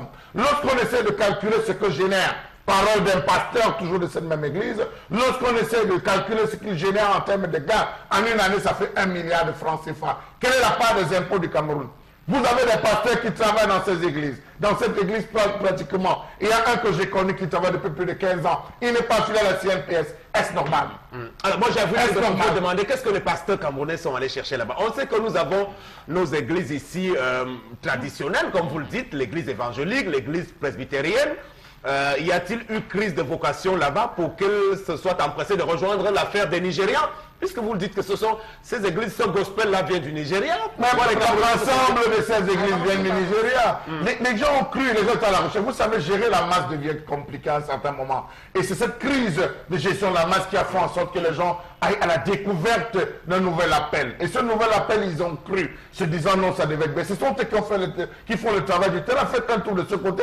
Vous avez les pasteurs qu'on affecte tous les 6 mois, les autres qu'on renvoie dans tel pays. On envoie en Amérique, on envoie ceci, les pasteurs pasteurs camerounais sont sur place. Leur travail, c'est aller défricher les chantiers, défricher de nouvelles terres pour que cela vienne s'installer. Vous allez vous rendre compte que l'une des particularités, peut-être l'avantage qu'il y a, c'est que tous ceux qui rentrent dans ces églises, après un an, se retrouvent à causer l'anglais. Ok, bon, Bengan, question sensible. Ne doit-on pas déboucher finalement au regard de toutes ces récriminations et plaintes accumulées sur les méfaits de ces gens-là, déboucher, disais-je, sur leur fermeture systématique? Le gouverneur de la région du centre venait d'ailleurs de recommander la fermeture de quelques-unes d'entre elles, Monsieur Paul Nasseri Beya récemment. Oui, tout à fait, Sam. Par exemple, celle qui fait l'objet de notre analyse aujourd'hui doit être fermée. De toute manière, vous ne verrez nulle part une plaque qui vous dise que ici, la Living Faith Church International, vous verrez Winner Chapel, ou alors, comment ça s'appelle, World Mission Agency. Ça n'existe pas dans le texte de légalisation de cette mission. Ils ne sont même pas venus dire, par exemple, que la Living Faith Church International sera connue sous le nom de... Non, il n'a pas connu. Ça veut dire qu'il y avait une entourloupe derrière, donc on doit fermer. L'autre chose qui justifie la fermeture de cette église voudrait que... Pourquoi les autorités administratives ne veillent pas? Les gens vous disent, nous avons créé un orphelinat. Nous allons faire ouvrir des écoles, nous allons ouvrir des hôpitaux. Nous allons appuyer le centre des aveugles. Voilà, le centre des aveugles. Et que vous ne vérifiez pas. Vous les laissez parce qu'ils parlent le nom de Dieu. Vous voyez. C'est pour ça que je dis, au-delà de Winners Chapel, pour qu'on ne se focalise pas que dessus, on doit fermer toutes ces églises. Absolument. Lorsque on prend de ça pour dire que la Lominate, qui apprécie avant la signature par le chef de l'État, devrait effectivement revenir regarder ce qui est dans le cahier de charges de ces églises-là. Et une église qui n'obéit pas à ce cahier de charges qu'elle-même a mis, a proposé, qui existe dans le fichier du MINAT, doit être fermée purement et simplement. Et maintenant, l'autre chose, bon, on a peur de parler de Dieu. Non, on ne parle pas de Dieu dans ces églises, Sam. Écoutez, à partir du milieu des années 80 et en début des années 90, la crise économique avait atteint un niveau terrible. De telle manière que vous verrez, même dans nos églises conventionnelles, tout le monde avait versé dans ce qu'on appelle, comment vous appelez ça, Père Hibga, les prières de délivrance. Mais comme dans nos églises protestantes et catholiques qui étaient là, je veux dire, il n'y avait pas eu un assentiment. Donc certains prêtres combattaient les prêtres exorcistes. Comme Père Hibga a été combattu, que ce soit là-bas l'église presbytérienne. Donc, ils voulaient, ces prêtres exorcistes et ces pasteurs disaient à ses confrères que non, le pays va mal. Je me rappelle encore de Jean-Marc là. Il nous disait à l'époque, comment dire la messe aux pauvres. Et ces églises conventionnelles n'ont donc pas vite compris, les prêtres là, les pères hébreux et autres, les autres en ont profité. C'est pour ça que il n'y a pas Dieu dans ces églises-là. Puisque le Cameroun connaît des heures sombres quand même de son histoire, par les temps qui courent, à quoi nous servent dans toutes ces églises, tous ces pasteurs. Ils devraient donc pouvoir nous aider à exorciser le pays pour qu'on sorte un peu de tout le temps, les gens qui meurent, les mauvaises routes. Pour finir, on connaît un peu les vraies églises, ça. Parce que tu vois quelqu'un qui vient louer une chambre là, demain tu vois seulement que c'est l'église. Tu ne sais pas qui lui a donné l'autorisation. Il commence à prier, il vous empêche de dormir, personne ne dort au quartier, les fidèles viennent. Il y a aussi les églises climatisées, où on choisit les gens qui vont venir. Les pasteurs qui viennent avec les grosses voitures, les pasteurs qui ne mangent pas n'importe quoi, qui ne veulent même pas les jetons à l'église, qui veulent rien que les biens, ils exigent même le montant. Les patrons des églises même qui poussent les fidèles, les fidèles qui sont pauvres, ils vont rester où on met le ventilateur. Les fidèles qui ont un peu, ils vont rester où c'est climatisé. Il y a une église ici qui veut tel le nom. Oui. Tu connais l'église? Si tu vois le pasteur, on te dit que c'est un pasteur, tu vas dire. Tu vas voir c'est un PDG international, ça. Et pour le voir, ce n'est pas n'importe qui. Donc vous ne voulez pas le citer, vous citez seulement Winners Chapel. Je t'ai dit que c'est ça. Non, si vous connaissez les noms, il faut les citer puisqu'on est en train de les dénoncer. Quand le pasteur là. Oui, comment il s'appelle, Tendance? Je ne connais pas son nom, mais son église, c'est à 3 boutiques. 3 boutiques. L'église de mission de Jérusalem. Non, pas 3 mots, 3 boutiques. Les Ivoiriens là. Voilà les Ivoiriens, 3 boutiques. Ça, c'est vrai, j'ai donné l'endroit. Si on me tape à rouge, je viens t'appeler. Appelle-moi. On parlait de l'église, c'est un sujet sensible. J'ai dit et je redis. Vous avez le choix, mais ne nuisez plus les gens. Mais c'est quand même, déplorable parce que ce que dit Tendance est vrai. Et ça se diversifie au niveau des pratiques bizarres en fonction des églises. Moi, j'en connais une, pas très loin d'ici, mais ça n'a pas de nom. Parce que, on met les uniformes. J'ai pas encore vu le nom parce que c'est au rez-de-chaussée d'une bâtisse et tout. Et je suis allée dans ce quartier-là et les habitants du quartier, comme ça, pendant qu'on est en train de discuter, me disent... écoute, l'église qui est là, il y a un jeune pasteur il est bizarre. Là, quand il trouve ses fidèles en train de causer avec les gens du quartier, peu importe l'âge, il les réprimande vertement, il gifle même certains. Il gifle certains. Alors, c'est pour vous dire à quel niveau ils se prennent pour, je ne sais pas moi, des demi-dieux, pour en fait certains pasteurs. Comment vous pouvez porter la main sur quelqu'un, sur un adulte, parce qu'il est en train de causer avec des gens du quartier. Donc, il faut juste que ce soit vous, votre congrégation, que ce soit... En fait, ils vivent en autarcie, ils regardent les autres de haut comme si vous êtes des pestiférés. En tout cas, ces églises, on va sortir, Charles Armel, ces églises ont trouvé un terrain fertile au Cameroun, disons-le aussi en raison de la très nette récession au plan économique et social, les Camerounais qui traversent comme la plupart d'autres pays africains, parce qu'au Bénin aussi, c'est un phénomène qui se vit, mais puisque nous sommes étranglés par les difficultés au quotidien, donc cette précarité ambiante fait en sorte que tous les discours qu'on vient vous tenir pour vous faire miroiter des situations mirobolantes à l'avenir passent assez facilement et beaucoup plus on ne cessera jamais de le dire auprès des femmes. Sam Sévérin, je ne sais pas, vous allez constater avec moi que dans les pays où on parle trop de Dieu, il y a trop de douleur et de malheur. Hein, c'est étrangement, regardez dans les pays, regardez toute l'Afrique centrale, c'est le pays où il y a le plus grand nombre d'églises. Seule la ville de Douala a 200 églises. Là, c'est ce que tu connais. Non, je dis 200 églises. Avec les fautes dans 200 églises, Sam Sévérango. Mais étrangement, regardez comment la ville vit. Regardez comment nous vivons. Nous vivons dans une précarité absolue. Soit Dieu est sourd, soit Dieu est trop occupé à c'est elle qui ne loue pas Dieu. Ce n'est pas le vrai Dieu. Elle ne loue pas Dieu. Alors, moi je dis aujourd'hui, ça fait partie de ce que j'appelle les armes de dissuasion massive utilisées par le gouvernement pour éviter que le peuple ne s'intéresse à la chose politique. Parce qu'on devait fermer ces églises. Voilà. Je ne vois pas l'importance de ces églises dans une nation qui veut se construire, dans une nation qui veut s'organiser, dans une nation qui veut être émergente en 2035. Nous sommes en train de voler vers l'émergence, mais je vous assure, au regard de ce que nous voyons, c'est grave, la situation est lamentable. Il faudrait que le responsable de la CNPS envoie ces éléments descendre dans ces différentes églises pour qu'on essaye d'inscrire les pasteurs camerounais qui sont dans ces différentes églises tenues par les Nigérians. J'insiste à ce niveau. Et qu'ils payent les impôts. Il faut qu'ils payent les impôts au Cameroun. Ils doivent payer. Dans le cahier des charges. Mais on a besoin d'argent. C'est très bien dit avec beaucoup de brio, Charles Armel. D'ailleurs, on laisse prospérer donc les églises de réveil, on laisse prospérer les entreprises brassicoles, on laisse prospérer les débits de boissons, les snack bars un peu partout. On laisse prospérer les motos-taxis, puisque tout cela se situe comme un exutoire, simplement un pis-aller aujourd'hui pour un peuple qui ne sait plus à quel sens se vouer. Mais il va bien falloir que cela connaisse une fin, parce que nous sommes en droit de regretter tout ce qui se fait dans ce cadre. C'était la colère de Charles Armel, portant donc ce jour encore sur la réalité triste de nos églises de réveil, avec un point focal sur Winners Chapel International. Merci, on prend la pause musicale avant la deuxième partie.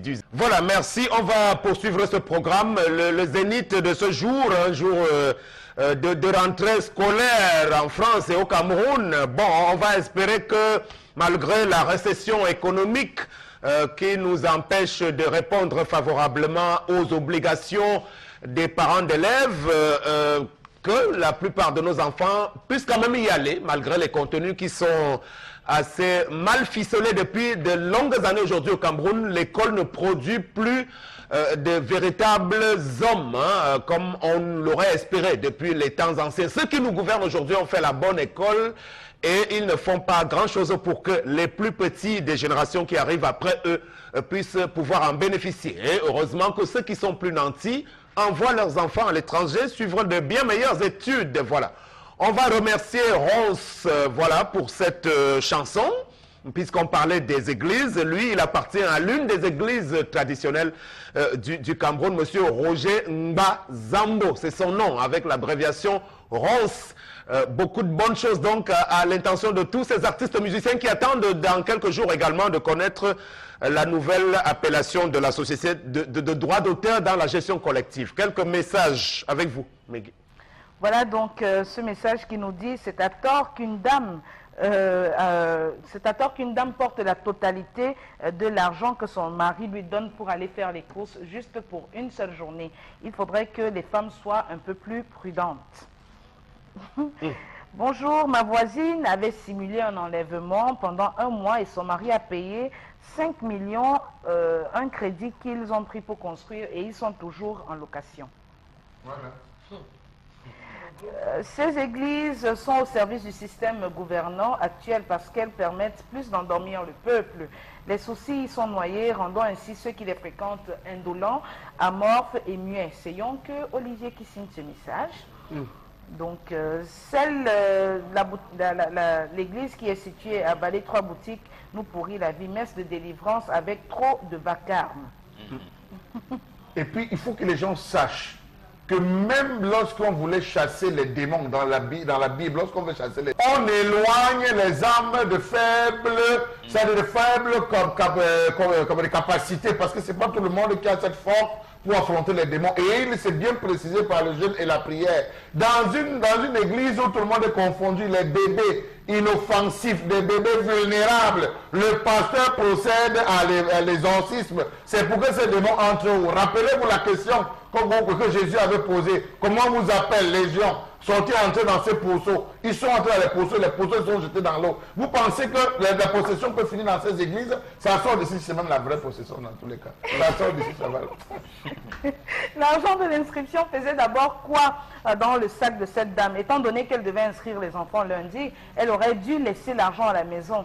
Si c'était rien que de l'argent des fournitures qu'on avait volé, ce ne serait pas aussi grave. Voilà. Ce n'est qu'un manque de responsabilité de cette femme. Voilà, tout à fait.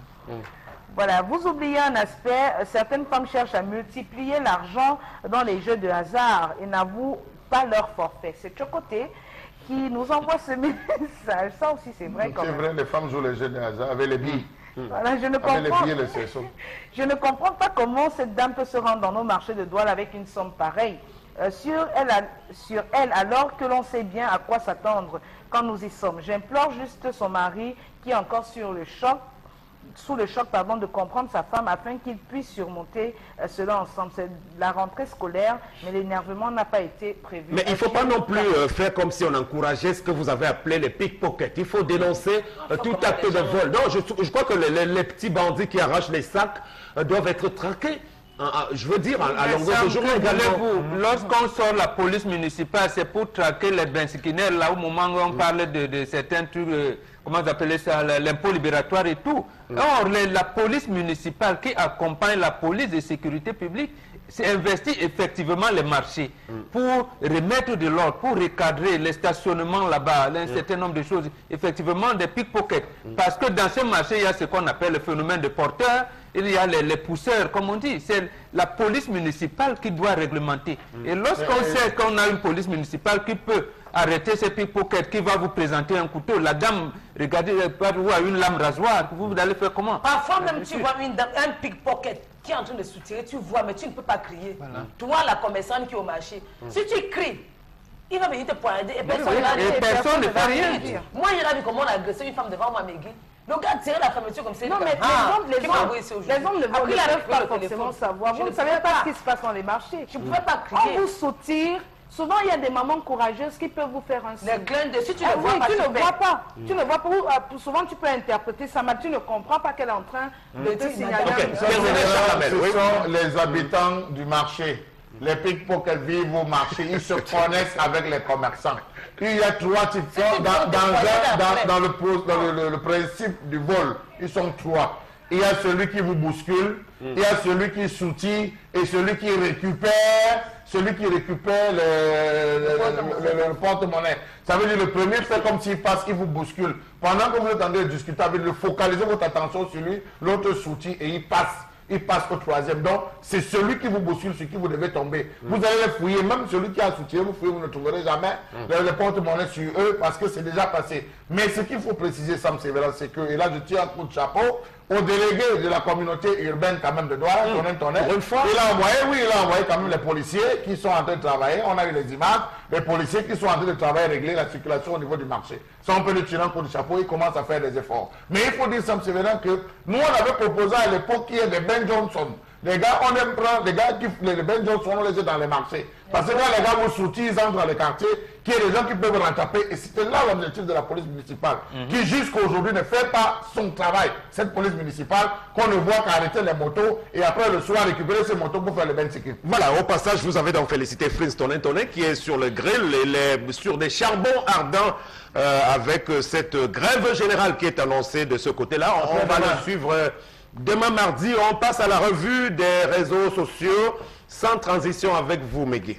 Merci Sam Sévérin. Donc pour ce qui est de la revue des réseaux sociaux, naturellement, on va revenir sur ce match qu'a connu le Cameroun contre le Nigeria. Voilà, il faut dire que le Nigeria n'a pas fait de cadeau au Cameroun dans un match qualificatif à la Coupe du Monde Russie 2018 entre les deux derniers vainqueurs de la CAN. À domicile, les Super Eagles l'ont largement emporté avec un score sans appel de 4-0. Sébastien Siani, joueur camerounais, affirme que face au Nigeria, chacun faisait son numéro, pour ainsi décrier le manque de jeu collectif qui a pu être observé pendant cette rencontre.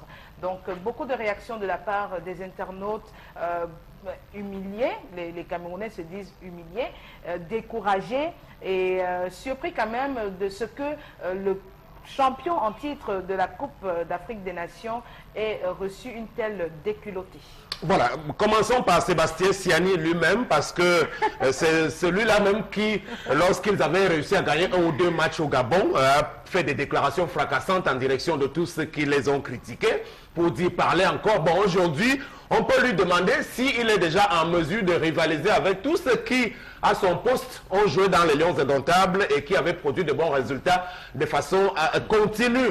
Passons pour celui-là parce que, bon, pour l'instant, on attendra encore de voir ses états de service pour nous attarder à ce qui compose l'axe central de cette défense, au-delà du gardien de but.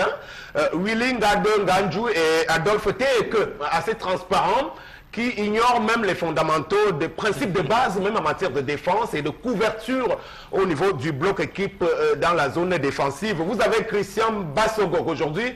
À peine l'a-t-on célébré dans la dernière CAN qu'il se prend déjà pour Lionel Messi. Alors, cette colonie des Chinois qui sont arrivés, les Bassogog et les Mukanjo, alors même que Stéphane Biya, lorsqu'il est allé en Chine, on a dit qu'il ne peut plus jouer dans les Lions Indomptables. Maintenant, vous avez donc tout ce beau monde que vous avez très vite fait d'applaudir ici lorsqu'ils sont revenus du Gabon, parce qu'on les a vus faroter de l'argent public, les jeter par les fenêtres. Vous l'avez dit, oui, on a la meilleure équipe, les Lions Indomptables de Théophile Abega. Aujourd'hui, vous avez Mukanjo qui porte le brassard de Théophile Abega, et vous allez me dire que c'est une équipe qui pouvait aller loin. Non, je dis c'est quelque chose qui nous rattrape simplement, une belle réalité de ce que nous avons véritablement aujourd'hui comme sélection nationale. Bombok Bengan. Oui, Sam, je commence par la colonie chinoise. Sam. Je sais que tout le monde connaît la période FIFA. Et ils ont trouvé une belle excuse en disant le voyage a été long. Bon, d'accord, le voyage a été long. Et ils ne se sont pas acclimatés, sûrement. Mais pourquoi n'avoir pas pris les dispositions pour venir longtemps avant? La Chine, ce n'est pas la première fois qu'ils aillent en Chine. La Chine, c'est de l'autre bout du monde. Donc ça, je pense que ce n'est pas une belle excuse de leur part. Ils savaient bien qu'ils préparaient une compétition aussi prestigieuse que la Coupe du Monde. Il n'y en a pas. Donc, et d'un de deux, ils ont quand même une victoire, je veux dire, à préserver. Ils sont champions d'Afrique en titre pour le moment. Et ils ont fait une piètre performance dernièrement lors du tournoi en Russie, la Coupe des Confédérations. Une piètre figure. C'était une occasion de revenir en selle. Ils ont manqué. Donc, moi, ils ont après la CAN remportée. Au total, je crois qu'ils ont disputé 8 matchs, je crois, avec 5 défaites d'affilée. Voilà. Je crois 2 matchs nuls. Je ne sais pas s'ils ont déjà gagné un autre match après. Je ne sais pas. Donc, en réalité, ils doivent savoir qu'ils sont en train de faire une mauvaise passe. Et d'un de deux, pour dire, moi, je partage ce point de vue de certains Camerounais qui pensent que la victoire au Gabon, c'était une surprise. Ça a été une surprise et ça ne montre pas, je veux dire, leur vivacité réelle dans des compétitions. Alors, tu as envie de dire quelque chose à ce stade parce que... Oui, quand j'ai regardé le match, le stade n'était pas bien, là d'office. Les maillots que les Lions ont portés, vraiment, qui ne portent plus ça jamais. Ce sont les maillots qui sont vraiment les maillots portent. La couleur jaune. La couleur jaune. Mieux on annule la couleur. Là, quand les Lions portent la couleur, là, ça devient ce que vous avez vu. De toi, que tu m'as déçu. Avant, je t'aimais bien. J'aimais bien ce que tu fais. Mais ici, c'est comme si on t'avait attaché. De 4, vous-même, un match où on gagne ou on perd, acceptez aussi la défaite. Vous les Camerounais, vous n'aimez pas la défaite. Mais jusqu'à 4-0, tendance. Je ne refuse pas. 4-0. Donc vous voulez que je meure pour vous, je ne peux pas mourir pour vous. Moi, j'ai regardé le match. J'ai même encore regretté que, mais pourquoi j'ai regardé ce match? Si je n'appelais pas mon cardiologue, c'est que je suis interné, Sam. C'était un match qui me faisait mal au cœur, mais je supportais. Alors, chez les Camerounais, supportez aussi. Très bien, tu restes bel et bien camerounaise. Maintenant, oui, maintenant vous insultez le coach, l'entraîneur. Ne l'insultez plus. Il n'a rien. Tu as vu comment l'insulter sur les réseaux sociaux, Sam? C'est celui qui boit dans En tout cas, pour l'entraîneur, il a déjà dit qu'il ne souhaite pas quitter l'équipe du Cameroun, surtout lorsque celle-ci est en difficulté. Le sélectionneur belge Charles Hamel, au-delà de la polémique sur le choix des joueurs, on avait déjà commencé par s'étonner de l'absence de André Onana, qui est le meilleur gardien africain de l'Europe. Hein. Il est reconnu comme ça dans l'Ajax d'Amsterdam, mais il n'a pas de place en sélection du Cameroun. Peut-être que c'est son choix. Vous avez donc eu quelque chose de bien plus grave, la non-titularisation de Choupo-Moting d'Antam au profit d'un sieur qui s'appelait Ngamale. Est-ce que vous connaissez Ngamale en question? Sam Sévérin, vraiment, ce n'est même pas des noms que je tiens à retenir. Véritablement, pourquoi je vais vous le dire? Parce que le Cameroun est extraordinairement le seul pays au monde où il est facile de devenir roi, facile de devenir diva de la musique camerounaise, il est facile de devenir une star planétaire alors qu'on ne vaut rien. Rien, je précise rien en majuscule. Vous avez des stars qu'on a appréciées, voici la diva de la musique camerounaise. 2 ans après, on a cherché l'album, on n'avait plus d'album. Exemple. Je ne vais pas citer des exemples. Vous avez les Latest Divas, vous avez, je ne sais pas, elles sont pleines là, même le Dupont président. C'est tout un parcours pour devenir diva de la musique. C'est tout un parcours pour devenir star. Aujourd'hui, on a vu des Bassogok. Mamie Moni pour Mamie. On a vu des Bassogok hier, des non-nés inconnus, qui, parce qu'ils ont brillé au Gabon, rentrent au Cameroun, deviennent subitement des stars, ont des rues à eux offertes par des populations. Ils se croient être des Samuel Eto'o, mais que non. Qu'ils regardent le parcours. Attends, 8 mois après seulement. Le Gabon, c'était en janvier. 8 mois seulement. Je vais vous raconter une petite anecdote qui a été racontée par un frère, c'était Nditap, qui va accompagner, qui va, lorsqu'ils sont au Gabon, ils sont en train de jouer, il va dans une chambre, dans l'une des chambres de ces joueurs dont je tais les noms, tristement célèbre, il frappe à la porte pour dire, bon les petits, vous avez bien joué, je suis venu vous encourager. Les gars ouvrent la porte, ils disent que oui, vous voulez. Ils ne connaissent même pas. Je crois qu'il faut faire asseoir ces lionceaux. Ils ne reconnaissaient pas Jérémy. Ils ne l'ont pas reconnu. Il faut faire asseoir ces lionceaux et remettre des DVD. Ou des DVD. Donc, Jérémy qui a joué tour à tour dans Chelsea. Je vais vous dire le président de leur syndicat. Il n'était même pas seul, il avait Makanaki. Voilà, et de qui cherchez-vous? Ils ont même dit qui cherchez-vous, monsieur. Imaginez-vous. Donnez-nous les noms de ces gens. Tout de suite, ça va être encore ce qui est lapidé. On va les lapider. Sam Sévérin, je voulais dire ceci, très simplement que nous sommes à une ère où il est facile de fabriquer des individus qui n'existent pas, des brimborions. Ça, c'est scientifique, des brimborions pour devenir des stars. Nous devons fabriquer des joueurs. Nous devons fabriquer des véritables stars. Alors que vous n'avez pas reconnu sur le stade. Je ne l'ai pas reconnu sur le stade. Non, ce n'est pas une question d'attacher. Il ne voulait pas jouer. Il ne voulait pas mettre le pied. Quand on est fatigué, on ne se laisse pas programmer dans un match. Il a quand même arrêté une belle action. Il a fait vous justifiez, vous cherchez à justifier. On a eu Vincent Boubacar qui a fait 4 sélections, 4 buts dans son club. On a apprécié, mais qui arrive sur le stade, il est totalement absent. Le stade n'était pas bien. Si on avait lancé les PS là-bas. Bon, mais Guy, en une minute pour vous.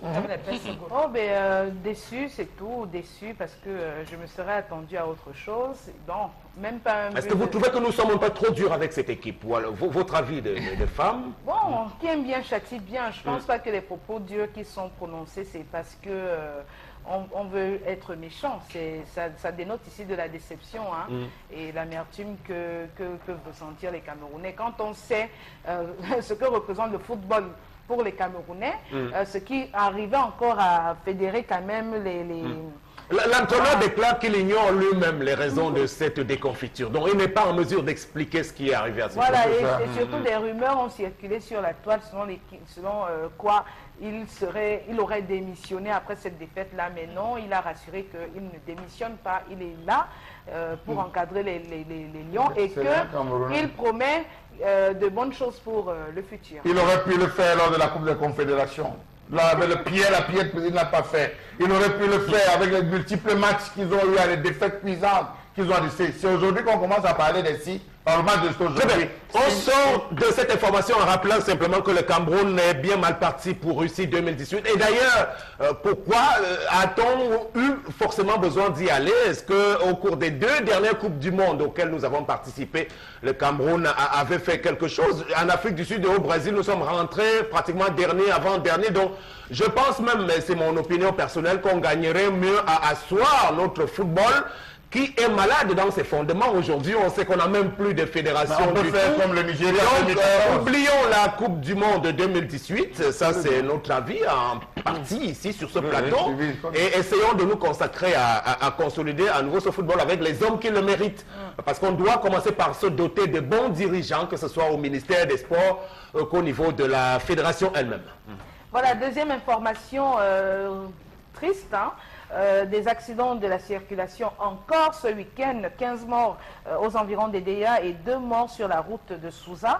Malgré les discours pompeux des autorités sur les mesures prises pour réduire le nombre d'accidents mortels sur les routes camerounaises, la réalité sur le terrain s'aggrave du jour au lendemain. Donc selon la gendarmerie nationale, rien que le mois d'août, on a eu presque 116 morts, voilà, des suites d'accidents de la circulation. C'est extrêmement lourd, Qu'est-ce qu'il faut faire finalement? Alors, 2 des colonels de gendarmerie du CED étaient sur les plateaux de télévision hier, donc le colonel Mesma Elundu et davantage un dénommé Henri Chinda. Le colonel Henri Chinda, donc spécialiste des affaires de sécurité routière, qui dit ceci: bon, il faut quand même que les conducteurs, nous-mêmes automobilistes, on soit assez prudent, qu'on comprenne que la route Douala-Yaoundé par exemple ou bien jusqu'à Bafoussam est truffée de trous et qu'on ne doit pas accélérer. On doit rouler en tenant compte de la réalité de nos routes aujourd'hui parce que nous sommes en zone équatoriale et qu'en raison des pluies, on ne peut pas faire autrement que d'avoir ces routes-là aujourd'hui. Blablabla, blablabla, blablabla. Henri Tinda, le colonel. Sam Severa, c'est là présenter de manière officielle son incompétence. Il faut le préciser. C'est éviter. Mais c'est pas les gendarmes qui font les routes. C'est présenter de manière, je dis bien officielle, Sam Severa. On connaît les réalités. Je vous ai dit, tous ceux qui gèrent là au niveau des routiers qui gèrent sont déjà sous Sam Severa parce que dans leur véhicule il y a à boire. Et je ne vous raconte pas des histoires, je vous le dis sincèrement ce qui se passe sur les axes routiers. S'ils prenaient la peine, comme on voyait dans les années 70, 80, 80 et une partie de 90, à circuler le long des voies, à pourchasser certains individus parce que ça c'est leur rôle, ils ont du carburant pour cela, vous allez vous rendre compte qu'on devait éviter un certain nombre. Monsieur, on vous a pris en flagrant délit, vous êtes passé en flagrant délit, remettez-nous votre permis de conduire, serrez, reposez-vous. Ça c'était des actions qui étaient posées et non l'affaire du flash. Lorsqu'on vous a flashé, il faut absolument que vous payez, aucune mesure n'est prise à ce niveau. Je dis ça, c'est le premier point. Le deuxième point, Sam Severa, les responsables sont connus. Le premier responsable, c'est le ministère des Travaux. Le ministère des Travaux a cette responsabilité de s'arranger à viabiliser la route. C'est-à-dire procéder, même s'il n'y a pas d'argent, à un replâtrage au moins, pour se rassurer que les axes routiers, on peut circuler. Mais tel n'est pas le cas. On compte des nids. Sur Douala Yaoundé, vous avez 99 nids de poules qui sont recensés, répertoriés, et vous avez 35 nids d'éléphants. Vous voulez qu'on fasse comment? Est-ce que ce n'est pas connu? Est-ce qu'il ne circule pas? Il y a des missions de tous ces ministères qui tout le temps sont à Douala. En tout cas, le colonel Henri Chinda du CED demande qu'on puisse tenir compte de ces trous et nids d'éléphants, comme vous le dites, en circulant, de ne pas trop accélérer. Bombok Bengan, parlant du ministère des Travaux publics, on dira du cas du ministre Nganou Djoumessi, pour reprendre l'expression chère au guignol de Canal Plus à l'époque, en rapport avec l'ancien chef de l'État Jacques Chirac, qu'on appelait super menteur. Alors, Nganou Djoumessi, c'est le super menteur national, parce qu'il ne faut pas aller s'attendre à grand chose des déclarations qu'il formule. Non, Sam, il a donné la formule, je dirais, consacrée. C'est le revêtement confortatif. Ben voilà, qui n'est pas suivi des faits. Voilà, qui n'est pas suivi. Qu'il nous dise alors si on ne lui a pas donné l'argent pour boucher les trous. Parce que pour que tout le monde comprenne, c'est ça que ça veut dire. Pour boucher ces trous-là. Et là, maintenant, le colonel Tchinda viendra. Il sait, c'est lui qui s'occupe de la brigade routière, Sam. Il connaît que le pont de la Dibamba ici, Voilà. ses collaborateurs sont là, bien dodus, ils ont sur des motos, et ils sifflent. C'est le chauffeur qui vient leur donner le dossier. Et il y en a, moi j'étais à aider jeudi dernier, jeudi après-midi, c'est l'un de ses collaborateurs qui m'a changé 10 000 parce que le chauffeur avait un problème de vie. Ils avaient des problèmes de monnaie. Pourquoi ils lui donnent, ils leur donnent des motos et ils ne font pas ce que fait Charles Lamel? C'est-à-dire quoi? Vous soupçonnez, vous dites, vous savez qu'il n'y a pas assez de radars. Et vous savez, donc, vous les circulez, vous circulez le long de la route, vous sectionnez la route. Par exemple, Douala, je ne sais pas moi, Carrefour Mbongo, et un autre bâtiment de Carrefour Mbongo a aidé à premier pont, ainsi de suite. Vous relayez et là, voilà, les chauffeurs sauront que maintenant, en plus des radars, il y a donc une brigade routière. En tout cas, est-ce que c'est à nous de leur donner les causes? Je crois qu'ils savent, le haut commandement. Ils refusent donc. C'est ce qu'il a à faire. C'est pour cette raison que tu as parlé de blabla.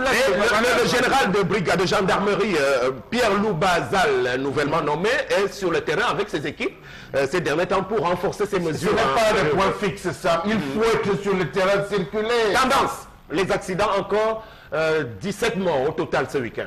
Mon pays me fait peur, ça. J'ai même peur de mon nombre. Mon pays me fait peur, donc les mots me manquent ce matin. Donc ça fait en sorte que même quand quelqu'un meurt, j'ai même peur d'assister. Même voyager comme ça, tu n'as plus le goût de voyager. Qu'est-ce qui se passe dans mon pays? Maintenant, pour assister quelqu'un au village où il y a des négis sur les axes, sur nos axes ici, c'est le problème. Ah oui? Tu préfères envoyer ta part de contribution parce que tu te dis que, ouais, est-ce qu'en partant comme ça, je ne dois pas rester en route? Donc, je ne sais même pas ça. Moi, je vais encore dire à tous. Est-ce qu'il n'y a pas l'excès de vitesse aussi? Parce que, bon, c'est vrai, on accuse les routes, mais allons-y donc avec ces loups, comme le dit le colonel Tchinda, de ne pas accélérer. C'est ça le problème. Les gens qui conduisent étant sous, ça, c'est les gens qu'on doit sanctionner parce que, qu'ils disent souvent que ça c'est beau au Cameroun, je sais, on sait que ça c'est beau au Cameroun. Aujourd'hui, tu vois, surtout les gars qui chargent, parfois les gens qui chargent à Brazzaville, tu vois quelqu'un qui laisse la voiture au chargeur que charger. Entre-temps, je prends une au bar. Quand tu veux parler, tu te dis que non, c'est quand il boit que je conduis. C'est quand tu vois que tu fais quoi, papa, pour aller finir les vies des gens en route comme ça. Ah! Voilà, que le colonel Tchinda revienne avec l'alcotex. Parce que ça, moi, je voulais proposer. Oui, termine tendance. Critiquer, c'est de proposer aussi. Vas-y. Je peux vous proposer, mon cher gouvernement, de contrôler tous les chauffeurs qui ont bu. Donc, ça dit quand la voiture traverse le pont, que ce soit l'entrée. C'est ça l'alcotest. La sortie de la ville de Douala, on place les hommes qui vont interpeller toutes les voitures. Si on met seulement l'odeur du banga sur toi, la voiture va fouiller. Si on met l'odeur de la bière, on saisit ton permis. Il n'est pas possible de contrôler toutes les voitures. Donc, il faut interpeller la conscience individuelle de chacun. On commence à frapper 2 ou 3, les autres vont prendre conscience. Au ministre Ganoundou Messi, il ne faut pas 50 millions.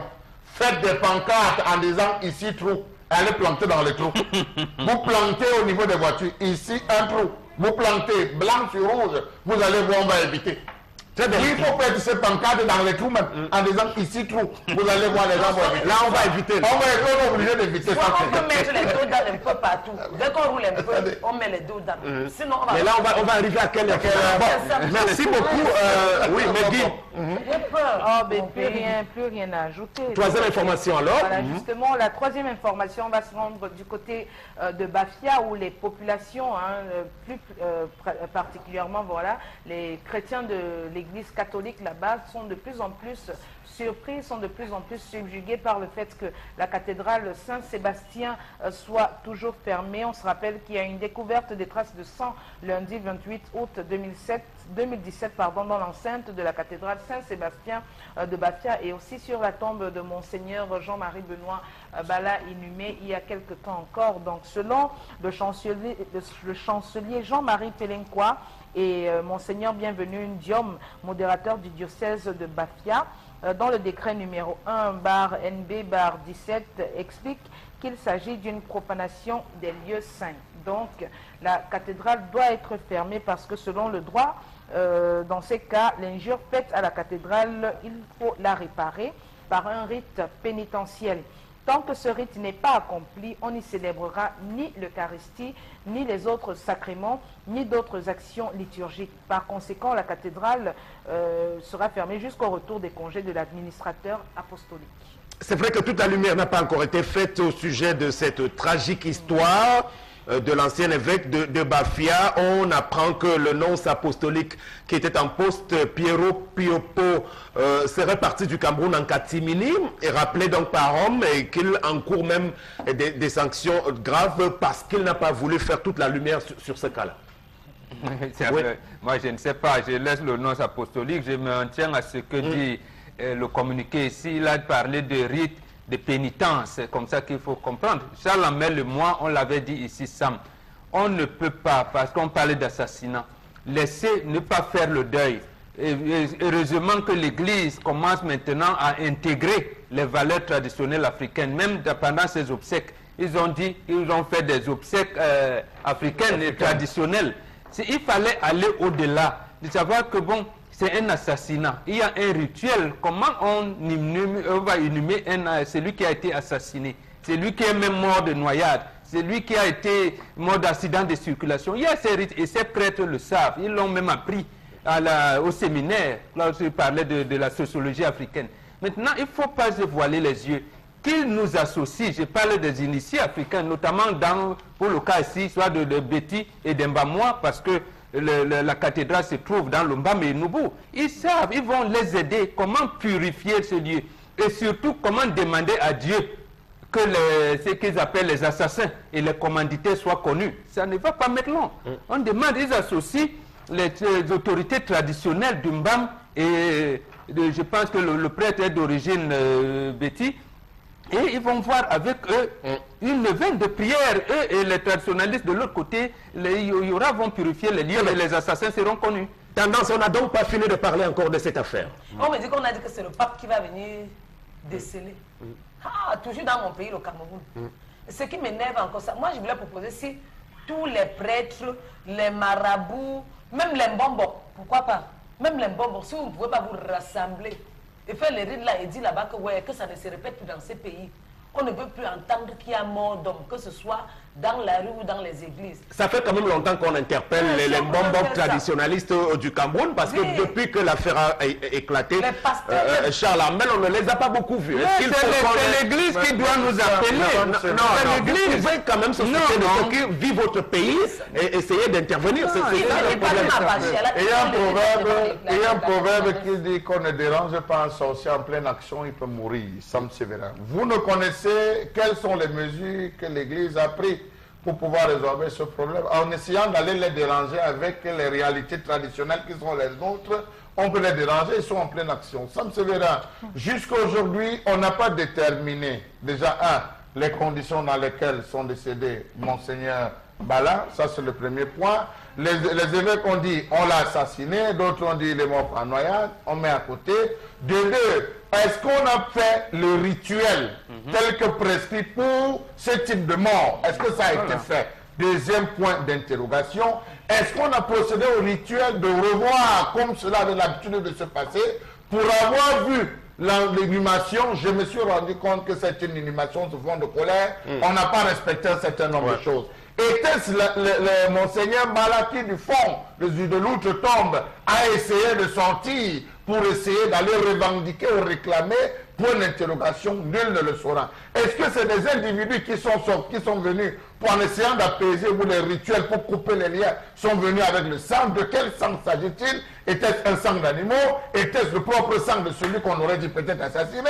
Était-ce il y a autant de questions. Je pense que pour que les traditionalistes puissent s'associer à cela, il faudrait qu'ils soient invités à se battre par l'Église. Et je pense que lorsqu'on cherchait le corps, c'est la même Église qui a fait appel avec les autorités administratives aux traditionalistes pour qu'on puisse retrouver le corps. Donc j'estime qu'à ce niveau, Sam Sévérin, cette Église doit rester fermée jusqu'à ce que ces rituels soient d'abord faits par l'Église en elle-même avant d'associer les autres pour définitivement lui dire. Merci. On termine avec vous, Megui, quelques secondes. Ça plonge les chrétiens catholiques de Bafia dans une situation difficile toujours. Hein? Oui, rarement on a connu des disparitions de prélats, mais rarement une disparition a fait couler autant d'encre et de salive. Beaucoup de rebondissements dans cette affaire. Et puis, qu'est-ce qu'on peut dire? Juste que, voilà, on espère que cela interpelle un peu plus l'État quand même, parce qu'il y a lieu d'être quand même assez inquiet du côté de Bafia, surtout les habitants de Bafia qui vivent cette histoire-là de façon plus directe, voilà. Il faudrait que l'État, on est tous dans l'attente justement de la conclusion des enquêtes. On espère qu'elles se font réellement. Merci beaucoup. La suite de ce programme maintenant.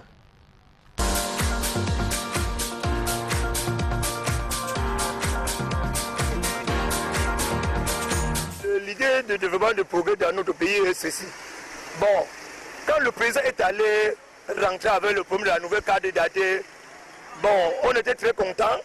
On savait que ça devait bien marcher. Mais maintenant, on croyait que les 3 mois, tu devais récupérer ta carte après les 3 mois qu'on te donne au commissariat. Le 3 mois fini, tu arrives, la carte n'est pas sortie. On proroge encore, tu pars. L'autre 3 mois fini, tu arrives, la carte n'est pas sortie. Moi, je suis une victime. Ma carte n'est pas sortie, ça fait déjà 6 mois. Ça fait déjà 6 mois, ma carte ne sort pas. Au commissariat 9e, je ne sais pas ce qui se passe. Et la vague de 2016, on a annulé. J'avais fait, c'est mon argent qui part. J'avais fait cet argent, on a annulé. On ne m'a pas donné ça gratuit. Et ceci-là, j'ai fait ça au moins, c'est au moins 10 000. On ne m'a pas donné cet argent. Et je marche avec le CPC. Ça va se périmer bientôt. Je ne sais pas. Je suis allé là-bas, on m'a demandé de donner mon numéro de téléphone pour qu'on appelle Yaoundé. Pour voir ce qui se passe, ou c'est une erreur, ou c'est comment. Ça, c'est quelle manière. Ce n'est pas enregistré. Ce que je fais, on m'a donné le récépissé, ça ne sort pas comment. Proposition, quand on fait la carte, ça doit sortir. Ça doit sortir, il faut satisfaire le Camerounais. Le président doit voir ce problème. Le délégué général de la Sécurité nationale, il faut regarder bien ce problème. Pourquoi le cas des gens ne sortent pas?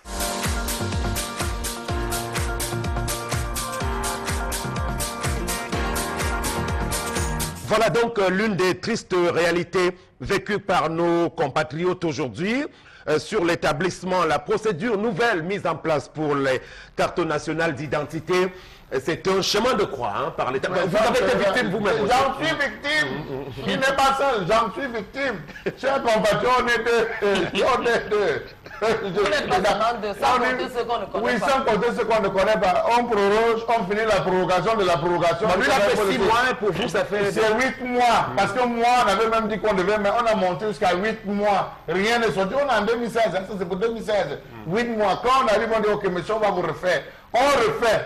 2 à 3 mois après avoir refait, on parle de la carte nationale informatisée. Et je repars en disant que bon, comme c'est encore dans les délais, on dit que monsieur, vous allez seulement repayer. Mais il faut repayer 3 fois pour avoir une carte nationale d'identité dans un pays comme le Cameroun. C'est grave, c'est vrai. Et je vous dis, c'est le problème de beaucoup de Camerounais. Est-ce qu'ils le font de manière express? Vraiment, allons savoir. Est-ce qu'il y a, Megui, un dysfonctionnement quelque part ou alors c'est simplement de l'incurie et de l'incompétence? Où est le problème? Un dysfonctionnement, quand on se rend quand même compte, pour ce qui est des passeports, qu'il y a des passeports qui sont faits en express. C'est-à-dire qu'en 2 jours, vous avez votre passeport, ça veut dire que ça peut être fait un peu plus rapidement. Je crois que c'est... Mais on ne peut pas faire la CNI quand même en 2 jours. Hein. Oui, on ne peut pas faire en 2 jours, mais on ne va pas non plus être dans les capacités de le faire en 8 mois, en 10 mois. C'est quand même un problème. C'est un problème. Il faut décentraliser justement. Je ne sais pas si c'est une seule personne qui signe les cartes, voilà, qui signe les cartes. Peut-être que c'est dû à ça. Donc ça suppose que si cette personne est en voyage, vous allez attendre qu'elle revienne. Si cette personne est indisponible, même étant dans le pays, vous allez attendre qu'elle revienne pour signer. Une seule personne qui doit signer des millions de cartes. On peut scanner. Non, c'est une signature qu'on peut scanner. Voilà, c'est une signature qu'on peut scanner, mais ça, justement, c'est même encore grave de le savoir, qu'on peut scanner cette signature-là. Mais c'est donc quoi le problème? C'est des fonctionnaires. Est-ce que, justement, c'est des gens qui vont s'asseoir dans leur bureau et qui passent des journées à ne pas travailler? C'est ça aussi le problème des fonctionnaires. C'est ça le problème des fonctionnaires. Il faudrait que dans la fonction publique, que les choses soient faites comme dans le privé. Que les gens sachent qu'ils sont sur un fauteuil éjectable. qu'ils peuvent partir. Parce que le fait de savoir que je suis fonctionnaire, personne, j'ai déjà le matricule, personne ne peut m'enlever de là. C'est tout ça qui justifie ce genre de choses. Pourquoi ne pas nationaliser? Pourquoi est-ce qu'il faut que ce soit toujours les... Bob Mengan, alors on est dans un pays où on ne peut plus se faire établir sa carte nationale d'identité alors qu'il y a des enjeux importants. Par exemple, les élections, il faut se faire inscrire avec sa carte. Il y a 10 000 au type d'opération qu'on fait avec sa CNI. Oui, ça veut dire que la nationalité camerounaise n'existe pas. Lorsque Jean Fauchivet lance cette opération en 1995, c'était pour la sécurisation de la nationalité camerounaise. Mais ça veut dire que ça n'existe pas. Maintenant, le délégué actuel Mbardangele est venu avec les Espagnols qui viennent prendre le schéma qu'avait alors réformer le schéma qu'avaient laissé les Français. Les Français qui étaient là. Il s'est d'abord posé un problème de guéguerre entre les deux. Pourquoi ne pas prendre le fichier, l'ancien, l'amener, le confier aux Espagnols en améliorant, comme il disait, la puce. Parce qu'il faut mettre la puce, dit-il, dans des trucs. Qu'est-ce qui fait problème? Ils ne disent pas. Or, la police a bien des émissions radio. Comment ça fonctionne dans les autres pays africains? C'est toujours des Occidentaux qui viennent établir les cartes nationales? Oui, absolument. Surtout dans les pays francophones. Dans les pays anglophones, non. C'est eux-mêmes qui établissent. Mais dans les pays francophones, c'est les étrangers qui viennent, qui contrôlent votre nationalité pratiquement. Alors qu'elle devait être contrôlée par les nationaux. Voilà. Alors qu'avec la on ne peut pas voyager sans pièce d'identité. Si tu arrives quelque chose, on va t'identifier avec quoi? Tu ne peux pas aller t'inscrire sur les listes électorales sans carte d'identité. Si tu arrives quelque chose, si tu pars, tu ne peux pas t'inscrire. De deux, pour faire établir une carte d'identité, il faut souffrir. Ce qu'on appelle le certificat de nationalité. Il faut d'abord marcher pour ça. Quand tu arrives au commissariat, on t'envoie à la sous-préfecture. Tu quittes à la sous-préfecture, on t'envoie encore à Bonanjo. Donc tellement, on tourne, on t'envoie au parquet. Peut-être faut dire aux citoyens que le certificat de nationalité s'obtient au tribunal. Parfois, je me suis alors qu'avant, moi je propose que si on pouvait arriver, que tu peux arriver comme ça au commissariat, on te filme, on prend tes empreintes, on fait tout ça sur place. Que d'aller contourner encore, payer ici. Là, il faut avoir un serveur central. Tu payes ceci.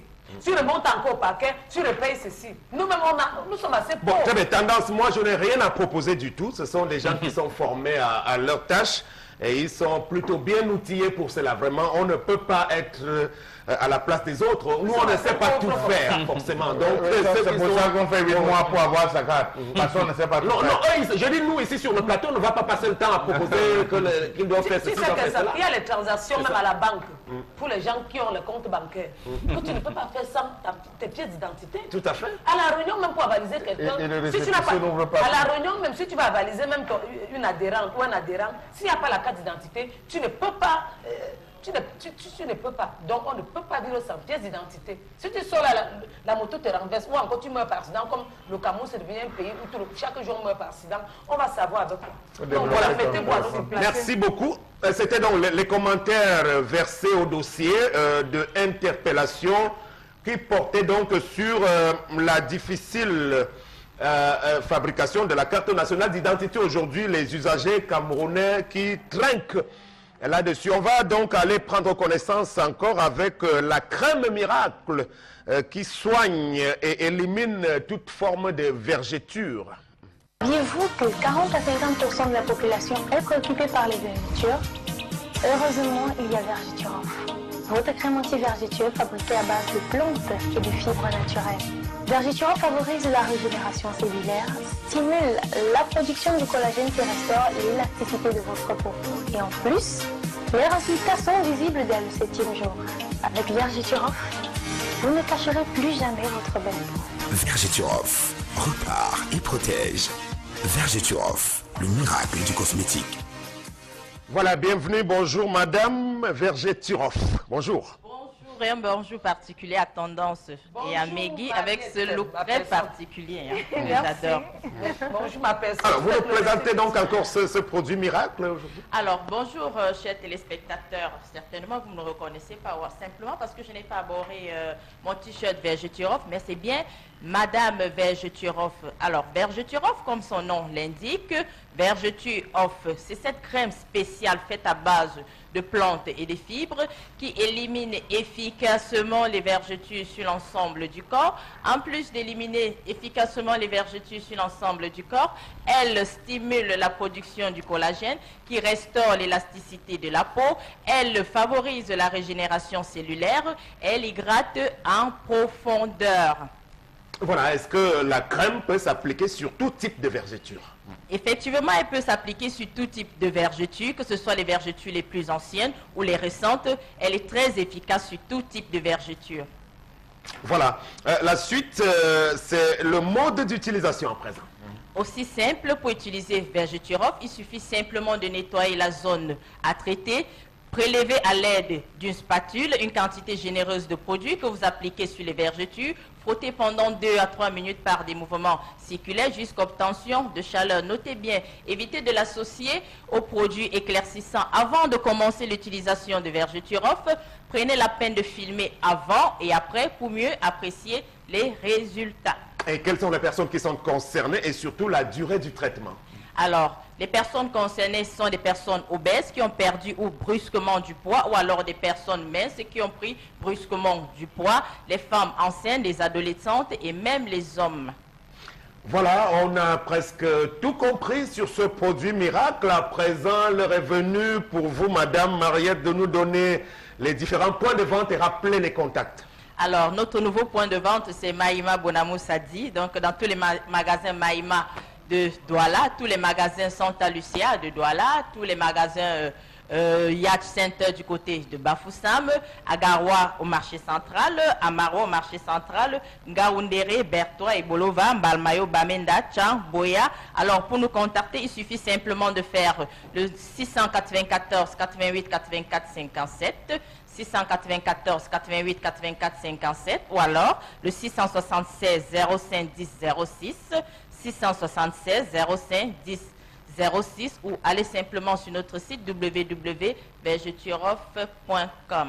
Ma Marianne, papa. Oui. Il y a une femme au marché nous des deux qui m'a fait un témoignage. Ouais. Ça c'est Vergeturoff tendance. Oui, elle me dit que super quand elle partait efficace. à la piscine ou à la plage, c'est les gens qui la regardaient comme ça. Je vais te donner son nom. Oui. Elle s'appelle Marie-Claire. Elle est au couloir là-bas, elle pose les ongles. C'est la raison pour laquelle j'ai baptisé mon produit Crème Miracle. Elle me dit que quand elle a commencé à utiliser Vergeturoff, quand elle arrive à la plage maintenant, elle est libre, que se sent romantique. Maman, pardon, je te dis encore merci parce que c'est ce que moi j'utilise. Tu vois les vergetures que j'avais ici, non? Oui. C'est tout fini. Donc, Vergeturoff là, ce n'est pas que c'est la comédie parce que les gens m'écrivent sur Facebook, ouais, tendance, est-ce que ça marche bien? Ça marche. Merci Maman Marie pour ce témoignage. Merci encore tendance. Comment le produit se comporte-t-il sur le marché depuis le début de cette campagne? Il y a un réel engouement, madame? Oui, la demande est très forte, Sam. Heureusement que nous avons prévu un stock illimité d'ailleurs. Donc pour satisfaire toutes les Camerounaises et même les Camerounais, je l'ai dit. Ok, très bien, merci beaucoup. On en a beaucoup appris encore autour de ce produit miracle. Merci. Dès le 7e jour. Saviez-vous que 40 à 50... Heureusement, il y a Vergeturoff. Votre crème anti-vergetue fabriquée à base de plantes et de fibres naturelles. Vergeturoff favorise la régénération cellulaire, stimule la production du collagène qui restaure l'élasticité de votre peau. Et en plus, les résultats sont visibles dès le 7e jour. Avec Vergeturoff, vous ne cacherez plus jamais votre belle peau. Vergeturoff, repart et protège.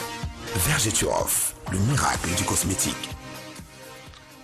Voilà le miracle du cosmétique. On prend le rendez-vous pour la suite. À présent, nous amorçons la dernière ligne droite de ce programme.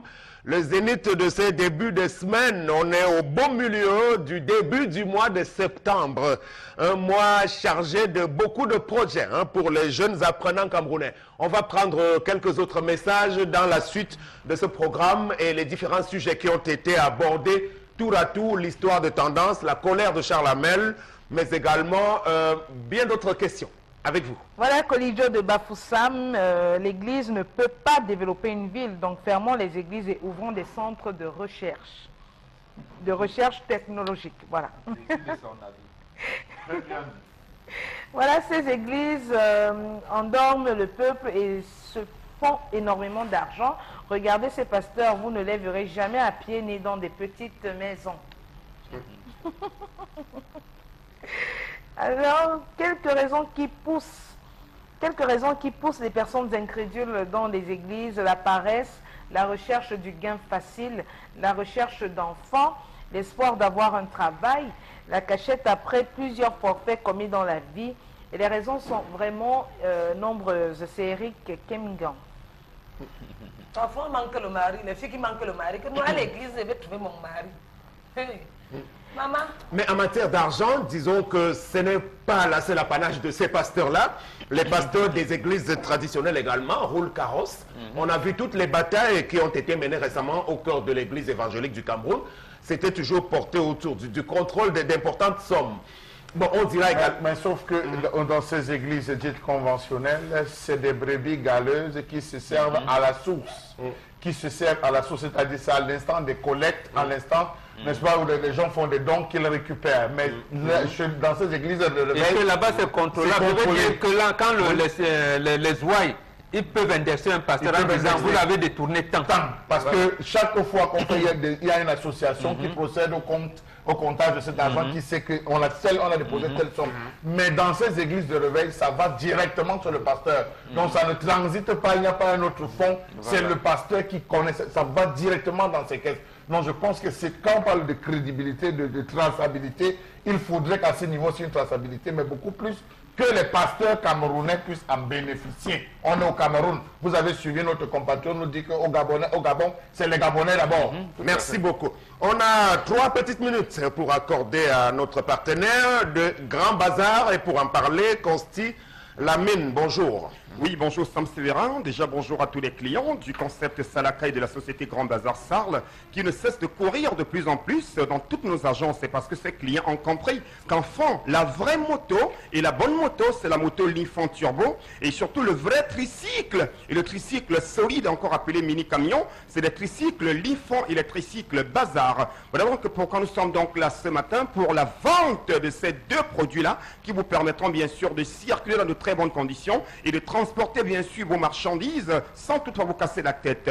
Nous allons d'abord rappeler à tous nos téléspectateurs que le stock des motos Linfant est en train de s'épuiser. Il ne reste plus que quelques motos Linfant dans toutes les agences Grand Bazar qui sont vendues bien entendu à moins de 400 000 francs. Vous avez droit à une moto Linfant Turbo de très bonne qualité avec 6 mois de garantie. C'est donc pour rappeler donc à tous ces téléspectateurs-là qui sont à la recherche d'une moto de qualité de ne plus se casser la tête, de courir directement dans toutes les agences Grand Bazar du Cameroun. Alors à l'instant, place bien sûr à notre produit phare, place bien sûr à notre mini-camion. Ah ben oui, c'est vrai, ce sont des tricycles, pas n'importe lesquels, des tricycles nouvelle génération, des tricycles solides, des tricycles très très puissants comme un éléphant. Vous les avez dans toutes les agences Grand Bazar du Cameroun à moins d'1 million de francs. J'ai dit bien un tricycle neuf, un tricycle avec garantie. Vous l'avez à moins d'1 million de francs dans toutes les agences Grand Bazar du Cameroun. Et quand vous achetez un tricycle Grand Bazar, vous recevez directement comme bonus une roue de secours. Quand on sait que cette roue de secours, pour l'avoir, il faut débourser au moins 70 000 francs. Mais Grand Bazar vous donne gratuitement une roue de secours quand vous achetez votre tricycle. On vous donne également un cric, une manivelle, un gros casque de sécurité comme celui-ci, on vous donne un manteau, un choisible, un parapluie, pratiquement plus de 8 accessoires que nous vous donnons gratuitement, qui ont une valeur de plus de 350 000 francs, parce que quand on mélange bien sûr votre roue de secours, le casque de sécurité, tout ce qu'il y a comme élément, c'est énorme. Et ces éléments accompagnent votre tricycle Linfant ou tricycle Bazar, vendu bien entendu à moins d'1 million de francs, à savoir 999 900 francs dans toutes les agences Grand Bazar du Cameroun et d'Afrique. Alors parlons bien sûr à présent, Sam Sévérin, des caractéristiques de ces tricycles Linfant. Il faut rappeler que c'est des tricycles de nouvelle génération qui ont un moteur 200 cc très très puissant. C'est des tricycles qui sont dotés bien sûr d'un gros quand même ailleurs que sur le continent africain. Donc c'est un pays un peu à part qui fait la fierté d'ailleurs à l'image de leur compagnie aérienne Kenya Airways, the Pride of Africa. C'est sans publicité. On va dire donc que la Cour suprême de ce côté-là a réussi à invalider la présidentielle. serait bien en Afrique. Et le président Uhuru Kenyatta a reconnu cette décision de la part de la Cour suprême. Il y aura donc dans quelques dizaines de jours, un peu plus, une nouvelle présidentielle du côté du Kenya. Donc rien à voir avec les démocraties à la monarchie que nous avons en Afrique centrale. C'est difficile d'imaginer un tel cas de figure pour le Congo-Brazzaville, le Gabon de Bongo, où la Cour constitutionnelle valide systématiquement les élections avant même que celles-ci ne soient totalement proclamées. Quid du cas du Cameroun?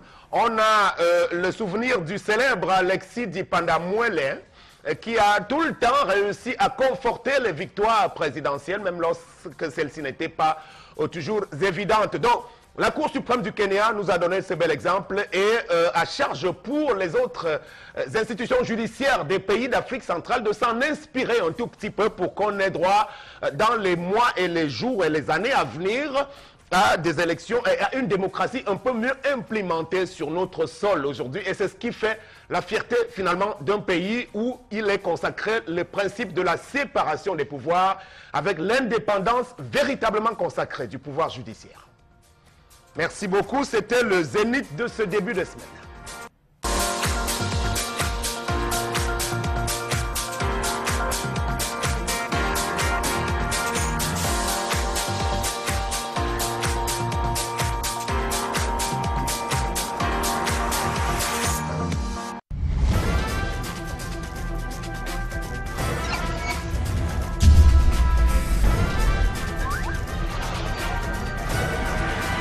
Equinox Télévision.